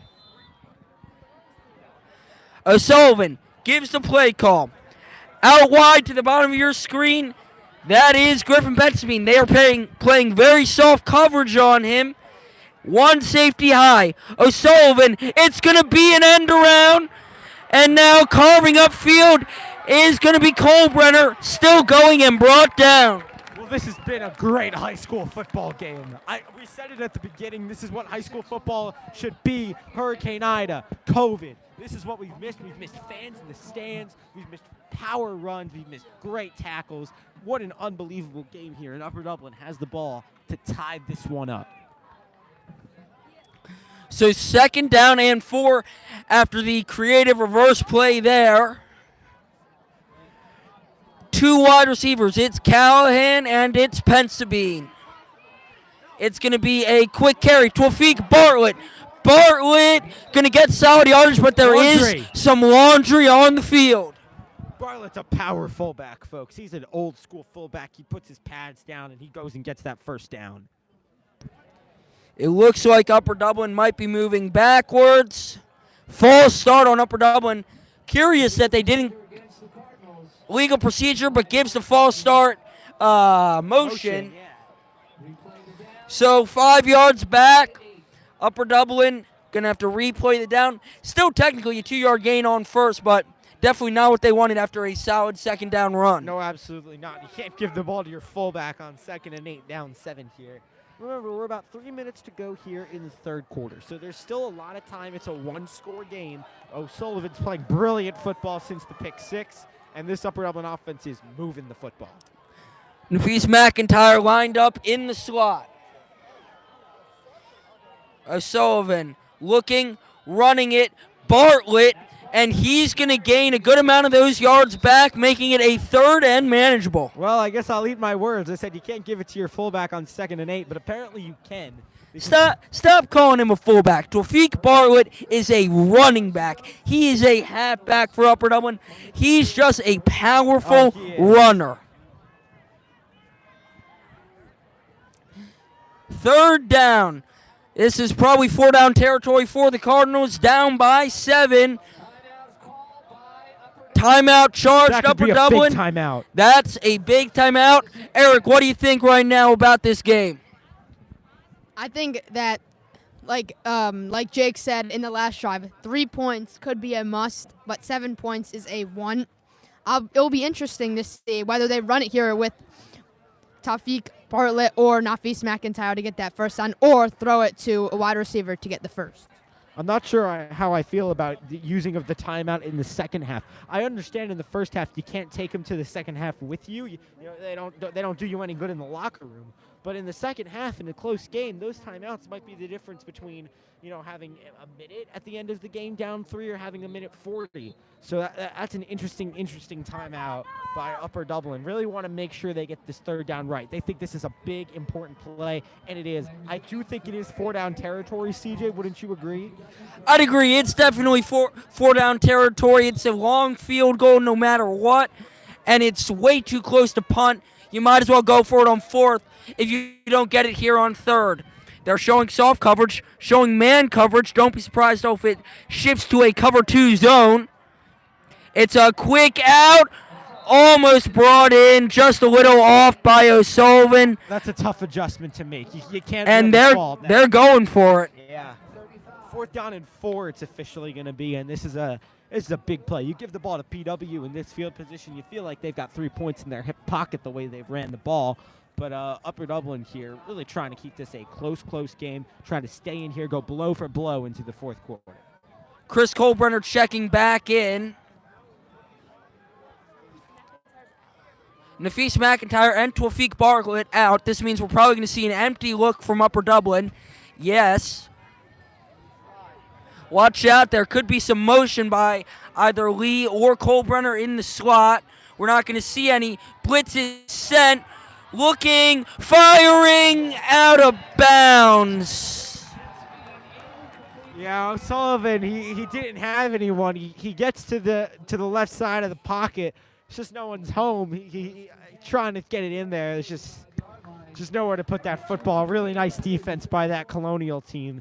And they got the ball here, up 7, 2 minutes to go here in the 3rd quarter. And again, from everyone at the Upper Dublin Athletics and at Upper Dublin High School in general, we want to thank Wissahickon for letting us use their facilities here in the playoffs to abide by PIAA rules and regulations for the playoffs. We do appreciate everyone here at this Wissahickon who is making this great event happen.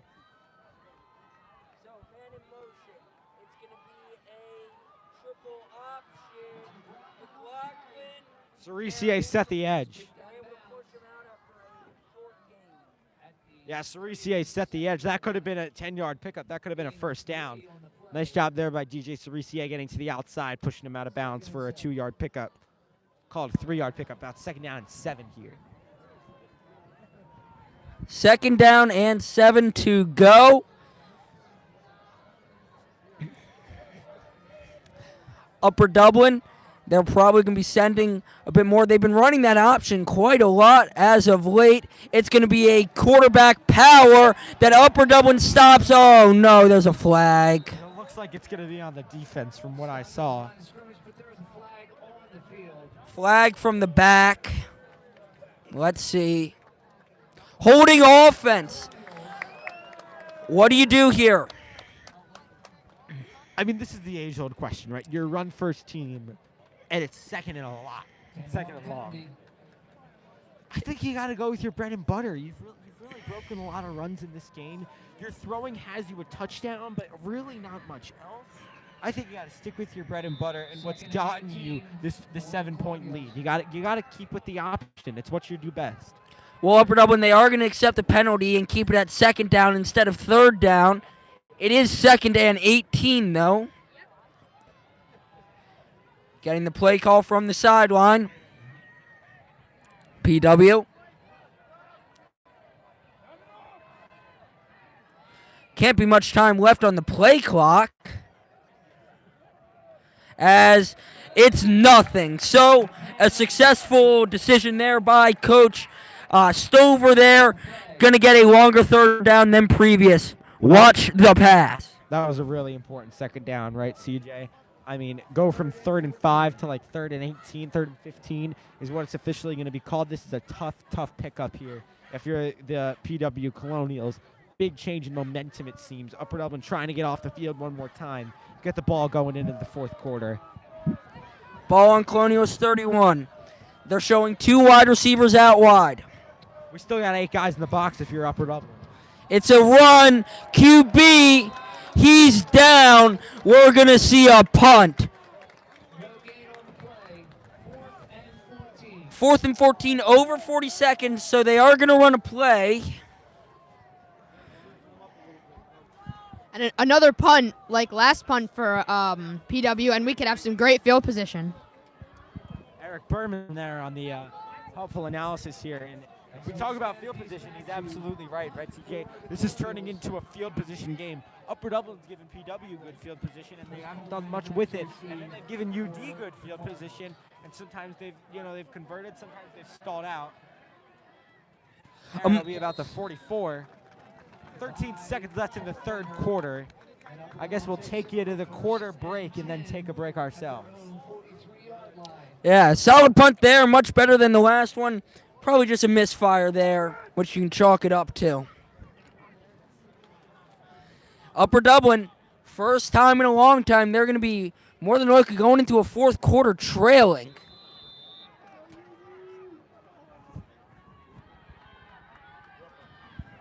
(21-14), 13.2 seconds left in the third quarter. Ball on Upper Dublin's 43-yard line. It's a quarterback power and a hard hit, not too much there. That's going to take it into the fourth quarter. We'll be right back then. We'll see you with 12 minutes left of action.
Here come the Cardinals now. It's going to be a play action, tipped and incomplete, 3rd and long. And we talk about the importance of second down, and it's super important here as we move into the fourth quarter, right, CJ? And right here, it's going to be 3rd and long, and it feels like the crowd on the PW side, at least, is going to start to get into it on their behalf. Here we go, big 3rd down. You're outside of 4-down territory here, especially with the time remaining in the game. It is tense here in UD. You could cut the tension with a knife. We're an Ambler, but sure. Free rusher, gonna take the shot. No flag, that is very clean. Incomplete, 4th down. Nothing to say about that from an Upper Dublin perspective. What I'm going to say from a PW perspective is you got a free rusher and you won the play. That's going to go up as an A for PW and a C for Upper Dublin. Well, maybe a D for letting the free rusher come in, but there's nothing Colin O'Sullivan can do there. Blocking breaks down and free rusher gets in and disrupts the play. UD's going to punt. So the punt is Once again, Owen Carl. The kick Assist. is off, and it is a booming punt. Fielded down at around the 27. Two Cardinals collide. He's still going and finally brought down at the 42-yard line. Well, we're 11 minutes away from eliminating one of these teams, CJ. It's been a real good game. I'm not going to lie. I've enjoyed it up here in the booth. I think you have too. I mean, at this point, if you're Upper Dublin, you call it a stop and a score, right? I mean, that's exactly what you want to call it. Stop, score. That's the formula for Upper Dublin. If you're the formula for PW, run the ball, pick up first downs, salt away the game clock, kick a field goal, checkmate. Here comes PW. It's going to be an option, triple option, and there's good blocking, but Upper Dublin able to get the stop. And, you know, Upper Dublin's figuring out how to guard this triple option. They've gotten better at it as the night has gone on. And right there, they're really nice at it again. They're able to set the edge and hold that to a 2-yard pickup there for the Upper Dublin team.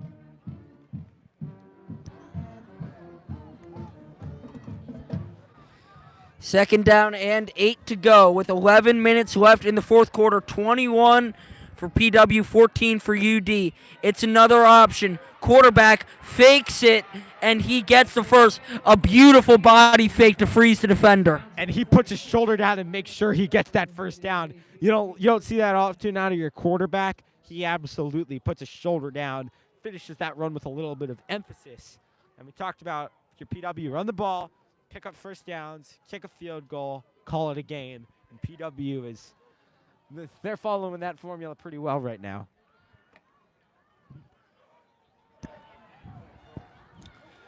PW set up. No motion yet. There we go.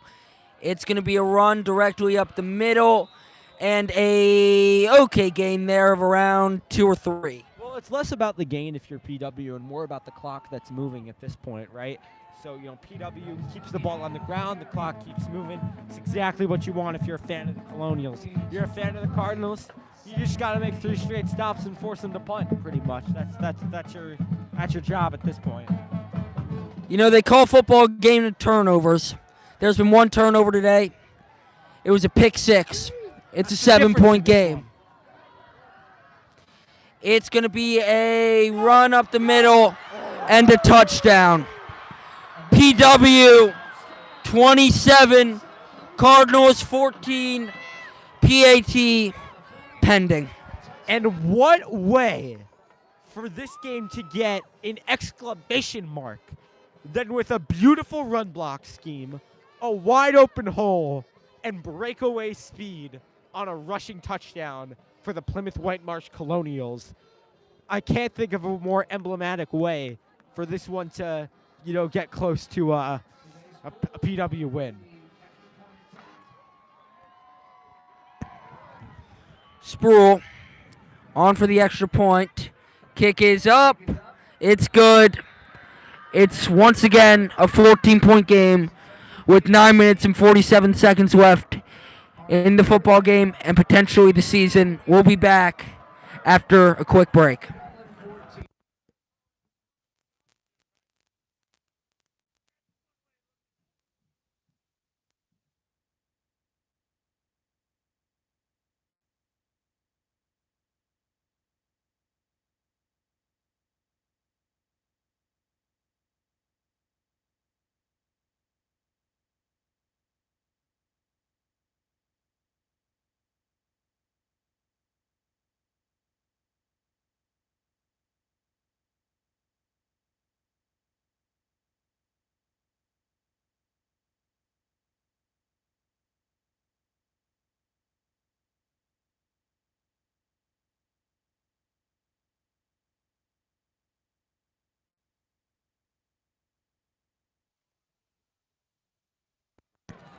Back now, 9:47 left. Cardinals down 28-14. And it's down to the wire. It is crunch time now for the Cardinals.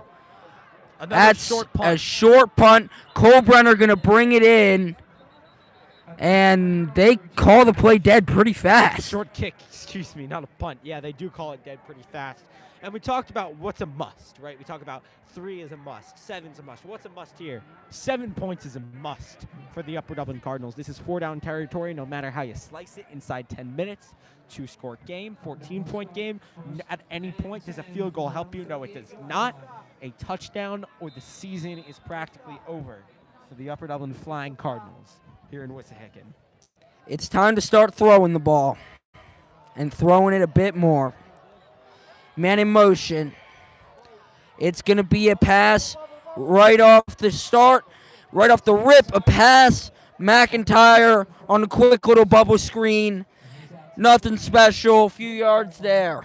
Just get the ball moving. Gotta find a way to pick up first down somehow. You're not gonna break this lead back all in one shot, right? So you do gotta still play offense and still find a way. You gotta have urgency, but you still have to play offense and score the ball like that, pick up first down. Showing one high. Might be able to bait him in here with the play action and take your shot.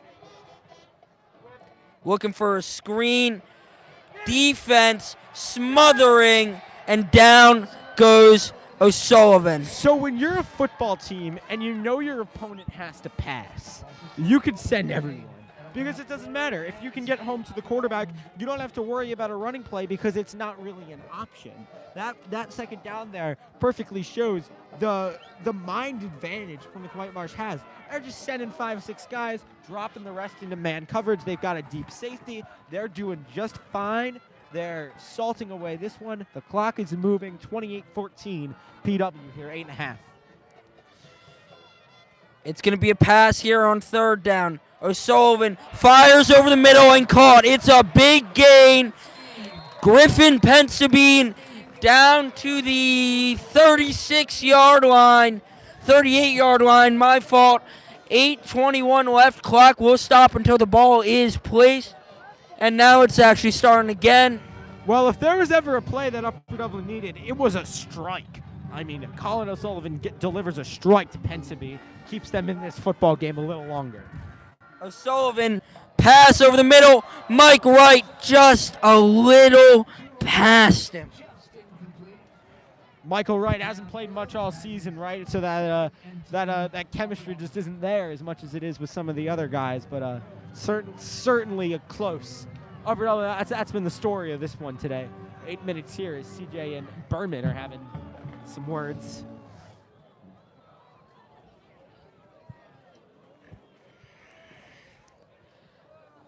So now, 2nd down and 10, 8:03 left in the football game. And it's going to be a timeout, charge to PW. We're going to take a quick break, and we'll be back.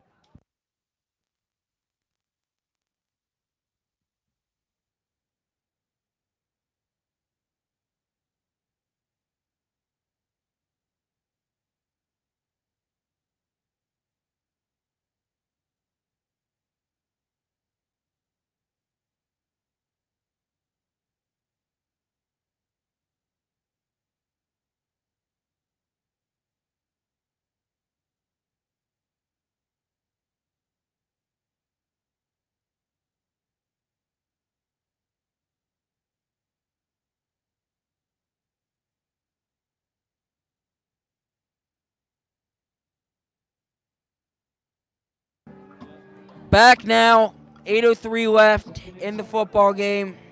2nd and 10. Trips wide receivers to the bottom of your screen. Tawfiq Bartlett in at running back. O'Sullivan, play action. He wants to take a shot. Pressure coming. He's going to have to run with. Oh no, he forces a ball. And it's luckily incomplete. Wow. That man had PW's win in his hands. Decides to knock it down. Give Upper Dublin another lease on life here in this one.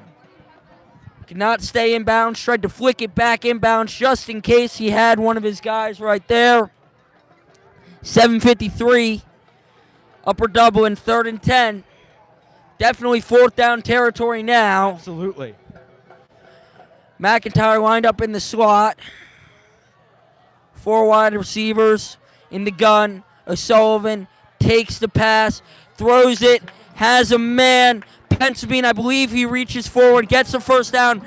Upper Dublin, they are running with pace and conviction. They're leaning on Pensabie too, so is Colin O'Sullivan.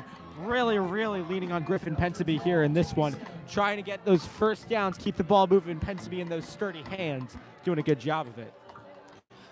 O'Sullivan, he's going to take the snap, fire it over the middle. He has Pensabine again, 7:30 left in the game. And Upper Dublin's moving. This one not over.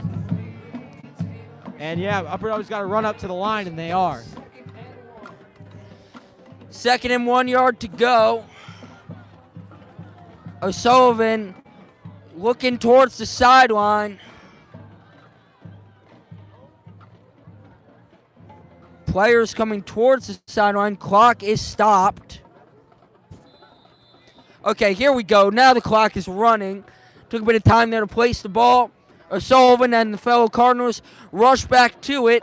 Ball is on the 17. It's a run to Michael Wright over the middle.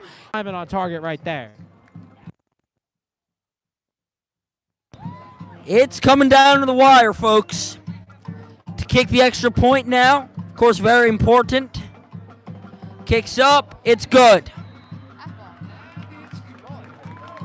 We're going to take a quick break. Get ready for this kickoff.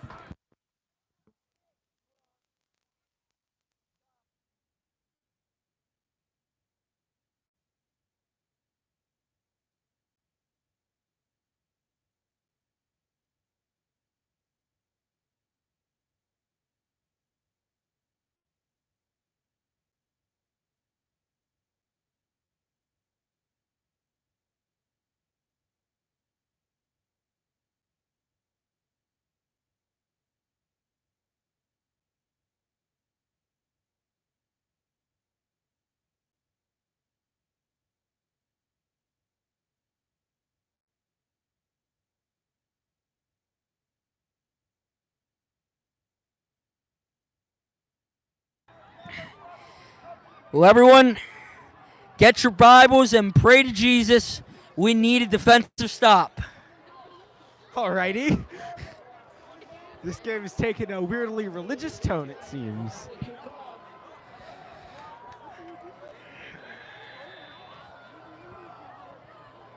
Carl to send it off. It's a small little pooch kick. Little muff there by Spurl. He is not really gripping onto the football. Moving to the outside, tries to cut the lane, and it's a big tackle out of bounds. Yeah, well, he wasted 10 seconds doing it. So if you're a fan of Plymouth-Whitemarsh, you got to be a little happy.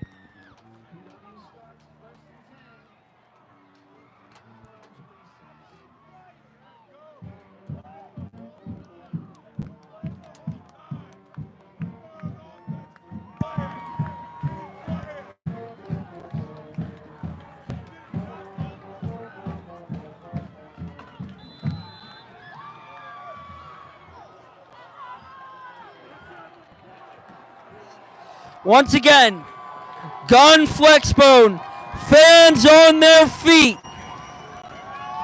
It's going to be a run up the middle, and it's a stop on first down. Well, my formulas remain the same. If you're PW, first down, kick a field goal, checkmate. Upper Dublin, stop and score. My two formulas are exactly the same here for both of these teams here. 6 minutes to go in a 7-point game.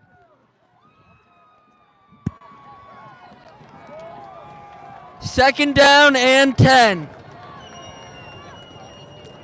Under 6 minutes. Man in motion. They're pitching it out to him. Hackett has him down in the backfield. 3rd and very, very, very long. And that's an absolutely humongous play, CJ. The way he tackled that, he finished it with a little bit of assurance. Upper Dublin season is not over, folks. Fans on their feet. They're going to call it a 3rd and 15. Looked a little longer in the backfield, but able to get 3rd and 15. Wide receiver motioning out. It's a pass.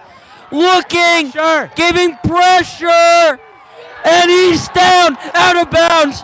Clock stops, out of bounds, clock stops. Well, PW might be winning on the scoreboard, but you wouldn't be able to tell it from the way this stadium sounds, because momentum is firmly in the hands of the red and black. It's obvious. What an unbelievable turn of events from what was a 28-14 game, and it looked like Upper Dublin was in the casket, and it looks like they've come out of it. PW was a minute away from nailing them in, and Upper Dublin has a huge chance here. 5 minutes and going to get the ball with good field position. PW, you need a good snap here, right into your own end zone. It's not a great snap. Has to kick it off, and he does get it. And going to let it go. Still going. And it'll be at the 45, almost over his head. Well, almost. You said good snap is a necessity, and then it was almost a terrible one. But good for the punter. Grabs the ball and smartly gets rid of it in record time there. Make sure he gets that ball out. Make sure Upper Dublin has to work for their touchdown. Field goal not an option. We're under 5 minutes, right? So Upper Dublin, it's touchdown or bust for the men in red and black. Touchdown or bust. That is exactly right. So, UD going to come out in the gun. Trips wide receivers, bottom of your screen. Looking, O'Sullivan firing. Has a man, Callahan. He does get out of bounds. First down. Had a little bit of a bobble, but does come down with it. No, he did not get out of bounds. Clock still running, actually. The original mark was a catch, and it's going to stay that way. Clock not too much of an issue with still 4 minutes. Point. We hope. Bartlett on the carry. He's brought down. Well, it's gutsy to give it to the fullback or running back or whatever you want to call it. With 4 minutes to go, down 7. 3rd down and 7, or 3rd down and around 4 to go. Yeah, where'd you get 7?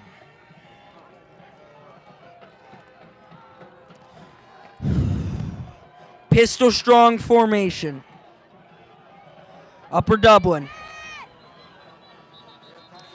Timeout charged. Upper Dublin. We're going to take a quick break. Everybody, strap in.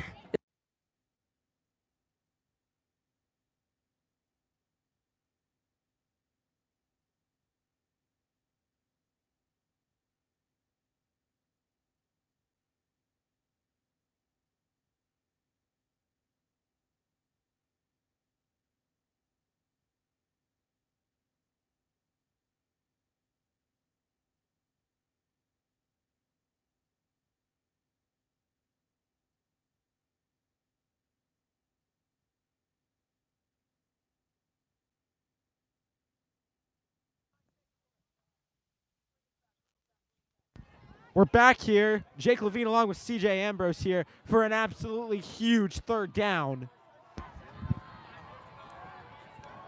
CJ Ambrose.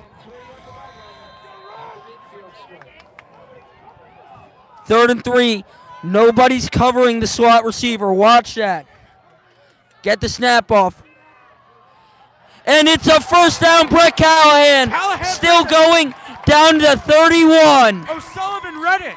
He saw the corner was falling back, and he gets it to Callahan quick. Very nice play. We saw this play earlier with Noah Lee, and here it is for Brett Callahan. Adds a little extra to the run, 32 yards to a tie football game. 3:36. It's a run up the middle. Bartlett going to give the wide receivers a bit of a break there. Solid carry down to the 26. So at this time, we kind of talk about the 4-minute offense, right? The idea of wanting to score with 5 seconds on the clock, 0 seconds on the clock, so there's no time to let them go down and try and kick a field goal. So we're going to start having clock management here. It seems that we have an official There's a player down on the field. We're going to take a quick timeout. We'll be right back.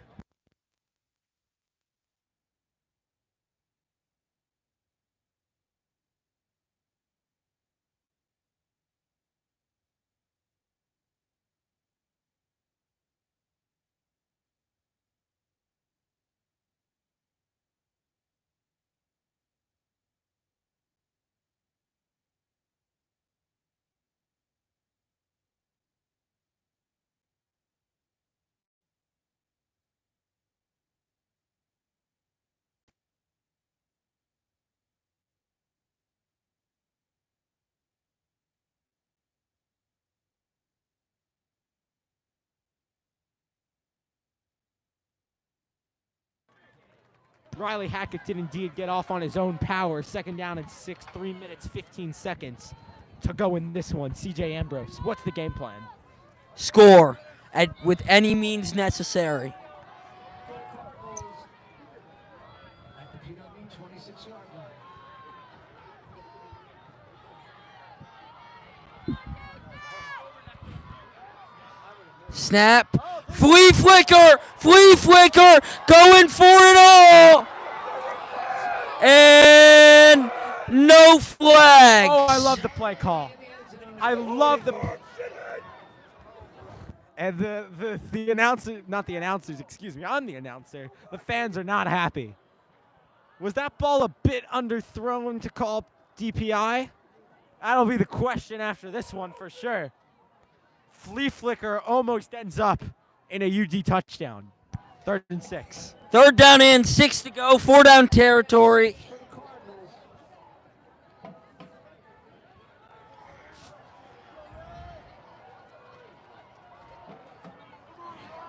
They're tight on Callahan. That's who he wants. He breaks free. 10, 5. Down at the 1 or 2 yard line. 1st and goal. Well, Colin O'Sullivan puts this ball in a beautiful spot. What an unbelievable job by O'Sullivan. Puts that ball on the outside, the defender's on the inside. Callahan knows what to do. Gets to the outside down to about the 2 yard line. Upper Dublin gonna power it in. O'Sullivan, touchdown! It's a 1-point game. What a game this has been. 14-point comeback, 1 kick away from being completed. How else do you want to do this in Wait, November? Wait, November. they're going for 2. CJ, don't you do. Hold on. Wow. Okay. It looks like O'Sullivan's in there. Yeah, they are going for 2. CJ, all yours. No one's on the slot receiver on the top of your screen. No guts, no glory. Going for 2. O'Sullivan, he got it! He got it! Upper Dublin is winning! It's 29-28. And oh my goodness, with 2:46 left in the 4th at Wissahickon, Upper Dublin takes the lead. Well, Colin O'Sullivan, folks, in the 1st quarter had a pick 6.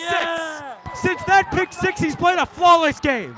What an unbelievable night of. It ain't over yet. Still 2 minutes 46 seconds, but Upper Dublin has taken the 4th quarter lead. What an unbelievable. Oh my goodness. What an unbelievable night of resilience for Colin O'Sullivan. In the 1st quarter, it was a pick 6. He's played a flawless game since then. What an unbelievable game and a 14-point comeback here in the last 8 minutes of game time. Last 7 minutes, This has been the most incredible high school football game I have ever, not just I've ever called, I've ever been to. I would have to think about all the high school football games I've been to, but it's certainly up there. Win or lose, what a performance these 2 teams have put out.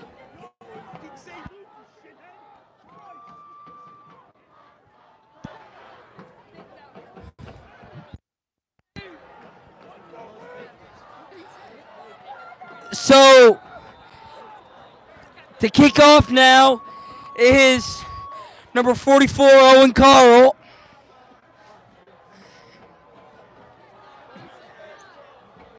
And the kick is off.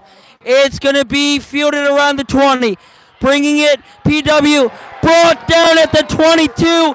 The fans explode off the tackle.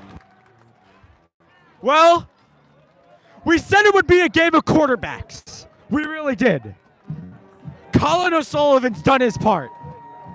Now it is up to Aiden O'Brien to do his part to give his PW Colonials the win in this one. Stay focused now. Upper Dublin in a tightly contested game. This place is going crazy. It is rocking here, trying to hold the camera steady. Man in motion. The snap. It's a fumble. It's a fumble. Who has the ball? Upper Dublin. Quincy Bowling. Quincy Bowling has the ball. Was he down? Upper Dublin has the football. Was he down? Was he Upper down? Dublin has the football. Indication says UD ball. Quincy Bowling got the rumble recovery. It's Upper Dublin football. The ground didn't cause it. The ground didn't cause it. What a play. Upper Dublin now just has to milk it away with 2:37 left in the football game.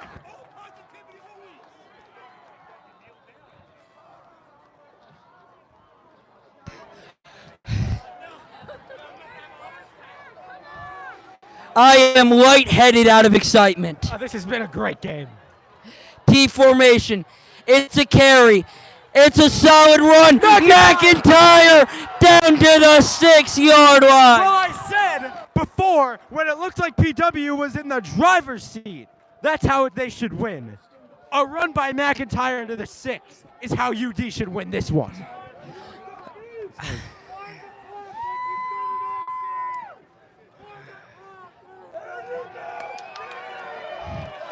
Clock starts running. Eric, what do you think of this? I mean, this was crazy. First, PW was in the driver's seat, and now Upper Dublin's in the driver's seat. Yards away from a touchdown. And if they go for 2, could potentially bring it to a 2-score game late in the fourth quarter.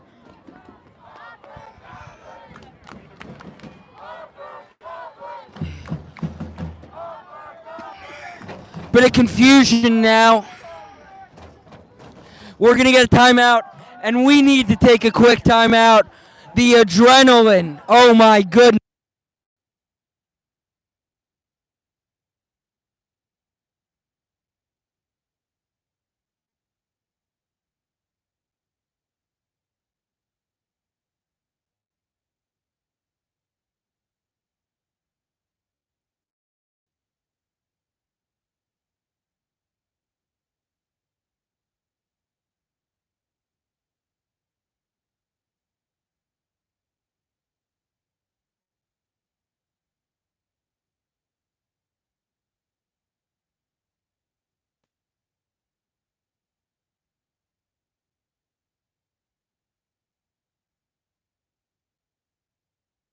Three left.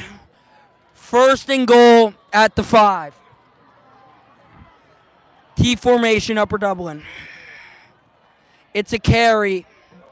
Still going. Touchdown! Nafis McIntyre.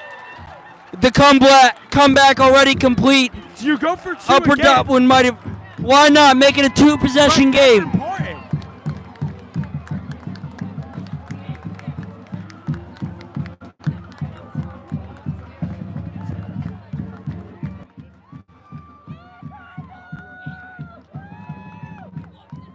Well, this team hasn't lost since September 24th, and it didn't look good in this one. As it's an 8-point game, I'm Jake Levine with CJ Ambrose and Upper Dublin. They got embarrassed by Quakertown 31-0. Haven't lost since then. It hasn't been close, really, since then. It was close today. The Upper Dublin Cardinals, with their fans in Wissahickon Stadium. What a game day here. Noah Lee hyping his boys up. And you look at the PW sideline, it's demoralized. What an unbelievable show of high school athletics you've seen in this one. A 14-point comeback for those of you who are new here, just joining us here. It was 9:30 left and PW was winning 28-14. Well, in the last 8 minutes of game time, Upper Dublin's up 36-28. That's all you need to know. Wow. Just wow. In the last 7 minutes, I've gone from having a full voice to it essentially being drained. What an unbelievable game here, folks. To kick off, Owen Carl. 2 minutes. This one's not over. It's a one-score game, folks. Spurrow and Hubbard back. Carl kicks it off. Gonna let it take a bounce. Hubbard gonna go and get tackled down by Callahan. What has the story been for the UD offense? Early on, it was McIntyre and Bartlett, and then it was Griffin Penseby and Brett Callahan and Noah Lee, who had put the team on their back these last couple scoring drives, the last 3 scoring drives, and really gotten them home here. And this one ain't over. Minute 52, 8-point game here. One possession football game. PW needs a touchdown and a 2-point conversion. Upper Dublin's defense, well, they've done incredible since around the 9-minute mark. They're going to fake a pitch and go for a pass. Looking, firing, complete. It's going to be a solid completion down to around the 45-yard line. Past midfield, they're driving, CJ. How many more twists and turns do we have left in this one? I might pass out before we're done. Am I going to have to finish this one with Berman? Maybe.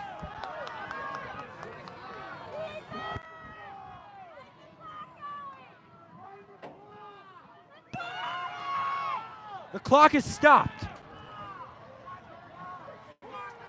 No apparent reason. The clock isn't even moving. It's going to be a pass. The screen. Screen. He's going to go. He's going to be brought down at around the 18-yard line. Now PW sideline starting to go wild. This game, it's nowhere near over. 36-28. In what's been a wild one, we've seen pick sixes, we've seen questionable calls, we've seen dramatic comebacks, we've seen gutsy 2-point conversions. It's been a complete game of high school football here. 1:16 left. In motion. It's going to be a carry, and it's a stop. A big needed stop. Clock still winding. Remember, before you can start thinking about that 2-point conversion, if you're PW, you got to score. So, and they are about 35, or not 35, excuse me. I just call it about 15 yards away. Not sure where I got 35. It's close here, and 50 seconds on the clock. Under 60, under 50 seconds. Pass, pressure. Kyrie Butler, he's going to hit his man, who's down. It looks out of bounds. Clock stopped at 37-5, and now it's moving. Clock's still moving. Timeout charged. PW. We're going to take a quick break.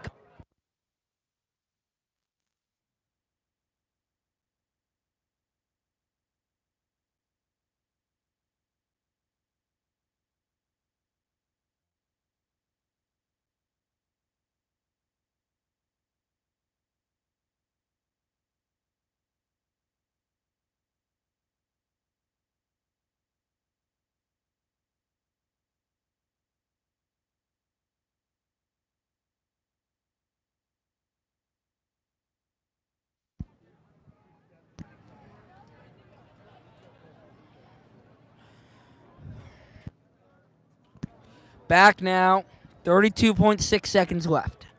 Upper Dublin looking to hold. PW, they're on the 9-yard line of Upper Dublin. They need a touchdown and a 2-point conversion.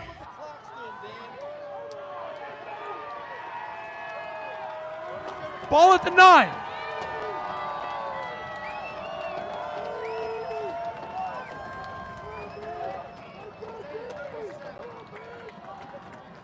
They're waiting to get the clock fixed.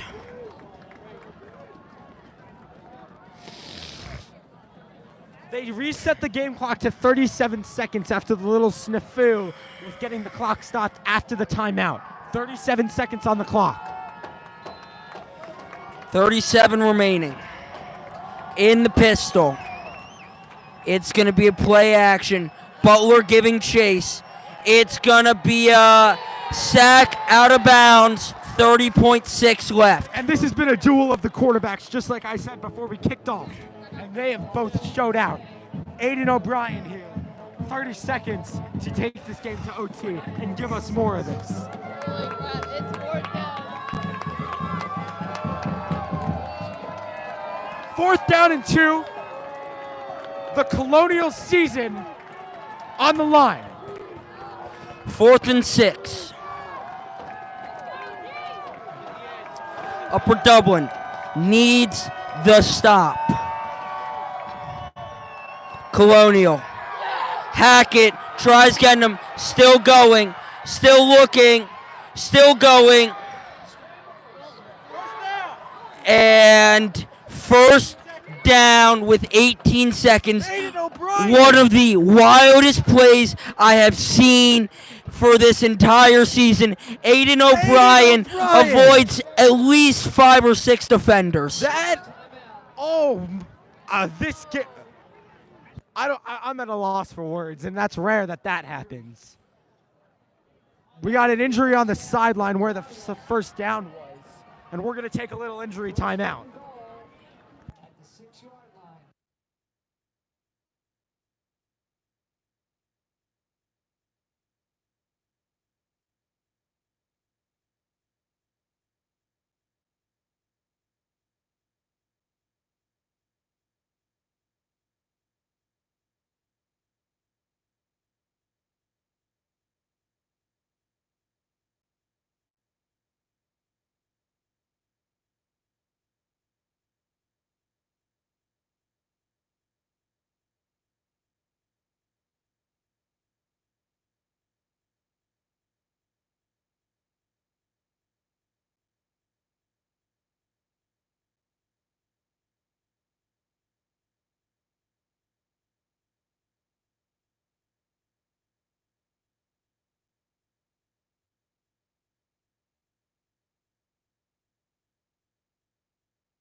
First and goal at the 6.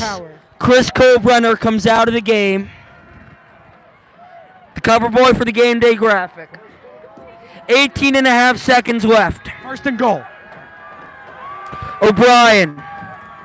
Man in motion. Looking to will his team to a tie here.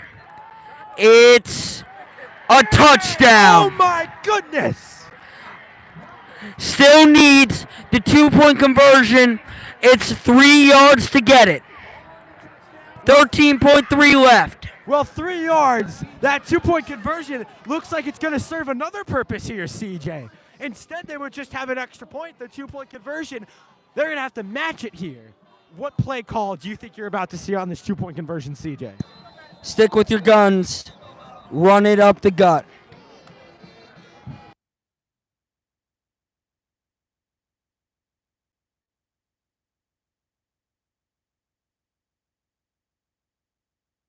This because we do it for you, the audience. That's right. Upper Dublin versus Plymouth-Whitemarsh, the greatest high school football game I've ever seen in person, for sure. No ifs, ands, or buts. A roller coaster of emotions. Eric Berman on the mic. Yeah, I'm really lost for words right now. This game has, been up and down for each team. And, of course, it comes down to the wire. This is crazy. I cannot believe what's happening. My dad, he just showed up here in the audience, and he said 2 simple words. Blitz 11. Send the house. Well, we're going to see it, folks. You've got a season here. You've got a playoff game. Plymouth-Whitemarsh and Upper Dublin.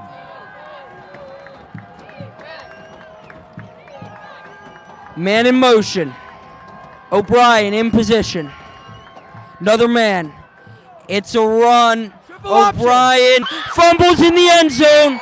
And did he get in? Did he break what's the plane? the call? He broke the plane. What's the call? It's a 2-point conversion. He broke the plane. Yes, He broke the plane. they're calling it a 2-point conversion. He broke the plane in the end zone. 36, 36, 13-3 left. Game. Folks, it looks like we're going to get some free football. With 13.3 remaining, well, we'll see what Upper Dublin and PW, for that matter, can do with it.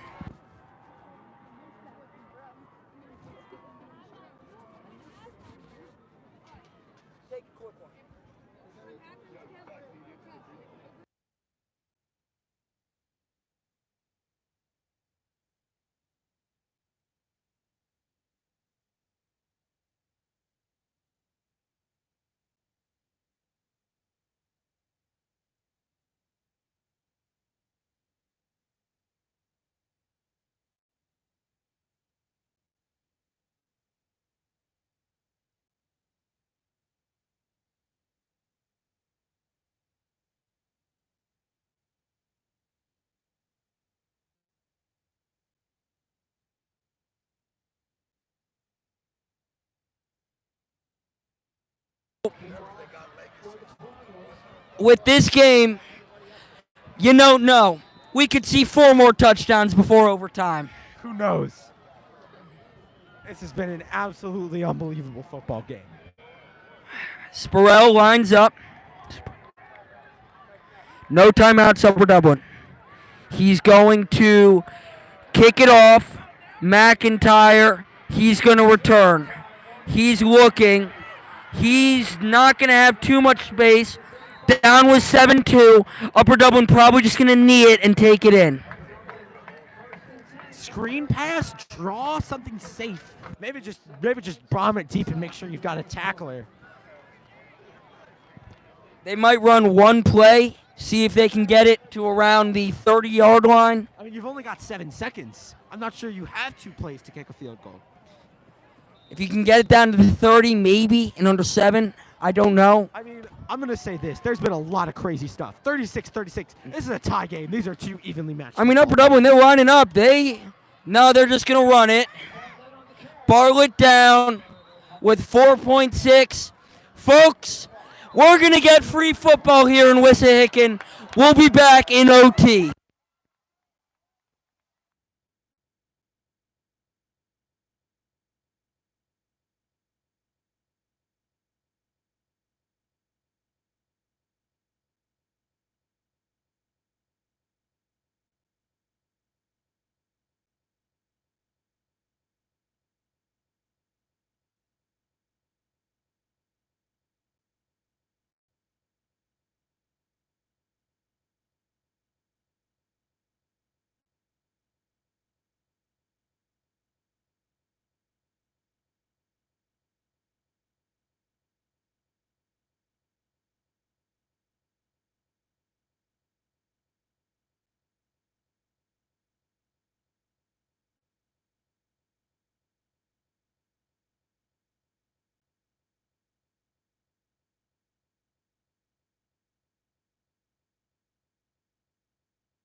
So, overtime, Upper Dublin, they will start with the football. There's a bit of confusion between us in the broadcast booth. We are working on it as we speak on pulling up the correct PIAA high school overtime rules. It seems like some of these players don't know, because we had a little bit of a conference on the field as to what's the terminology supposed to go down here. It will be Upper Dublin ball, it seems. Could just be the classic college style. I mean, I'm a fan of the college overtime. I don't like the college or the NFL overtime. I think college is better comparatively. I don't think either are great though. I just have a question for you guys. How many touchdowns how many touchdowns do you think will be scored in this overtime? 1, Upper Dublin. It's been absolute.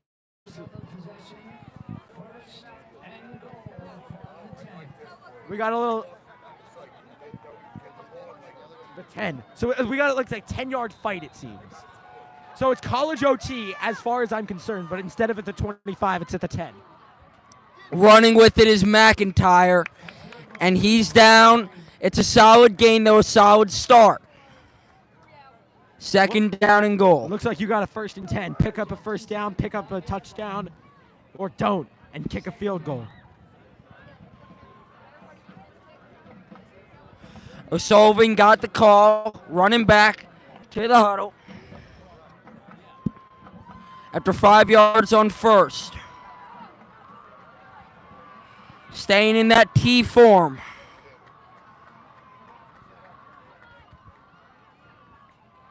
It's going to go to Bartlett. Bartlett still going. He's brought down very close. Mark him at the 1 or the 2, it seems. Of course, I believe down here it's probably 4 down territory this close. I mean, probably, right? Okay, then mark it at the 2. Upper Dublin's got 2 yards to score or a chance for an Owen Carl field goal. Kornbluth in as the 3rd running back. Oh no, it's a fumble. McIntyre's. He's able to pick up his own fumble. That could have been game. And the call here. Is a field goal in order, CJ, after that play? Well, wait, we're going to see Rodriguez come into the game. Now, Noah Lee. A little confusion here. What would you do, CJ, if it's a 10-yard playoff? Well, if you have to go for it, go for it. But, I mean, right here, you have 3 points in your hip pocket. I mean, okay, Upper Dublin's going to take a timeout. If you don't get this, it's ball game, right? Essentially. So, I'd go with the classic Upper Dublin zig route, throw it, 5 yards, it's all you need. well, I mean, I wasn't a fan of the 2-point conversion, and they got that. So, I don't know. I mean, if you don't get it, you've lost. Your season's over.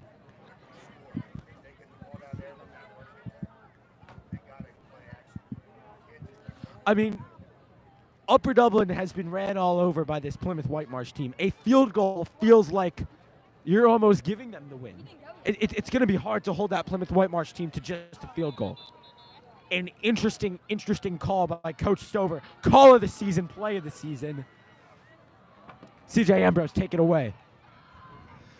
Upper Dublin still in the huddle while Plymouth-Whitemarsh is out. We're going to see O'Sullivan come out. Brett Callahan will be the lone receiver to the top of your screen. Looks like they're going. 4th and goal from the 4-yard line. Logan Trim in the game. Spreading the defense out in the gun spread. Man in motion, it's Lee. It's a pass. Looking, firing, Lee. Incomplete. Oh, O'Sullivan. Incomplete. It looks like he had a lane. And he'll toss it incomplete. Plymouth-Whitemarsh will take over at the Upper Dublin 10. A field goal or any points for that matter wins this one. You kick it right here, CJ? Just depends on your confidence in Spurl. That's all it depends on.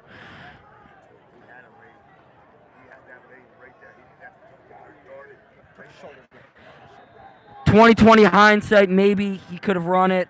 Tuesday morning quarterback. He decides to throw it. You're like Saturday morning quarterback here in college. 1st and 10.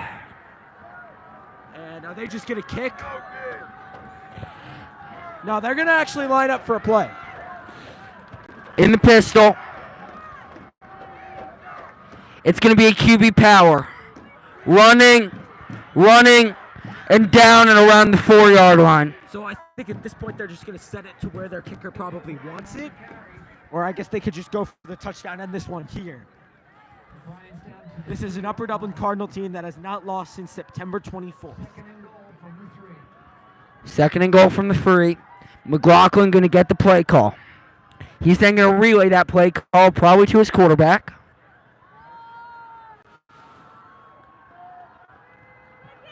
Ball on the 3-yard line. 2nd down.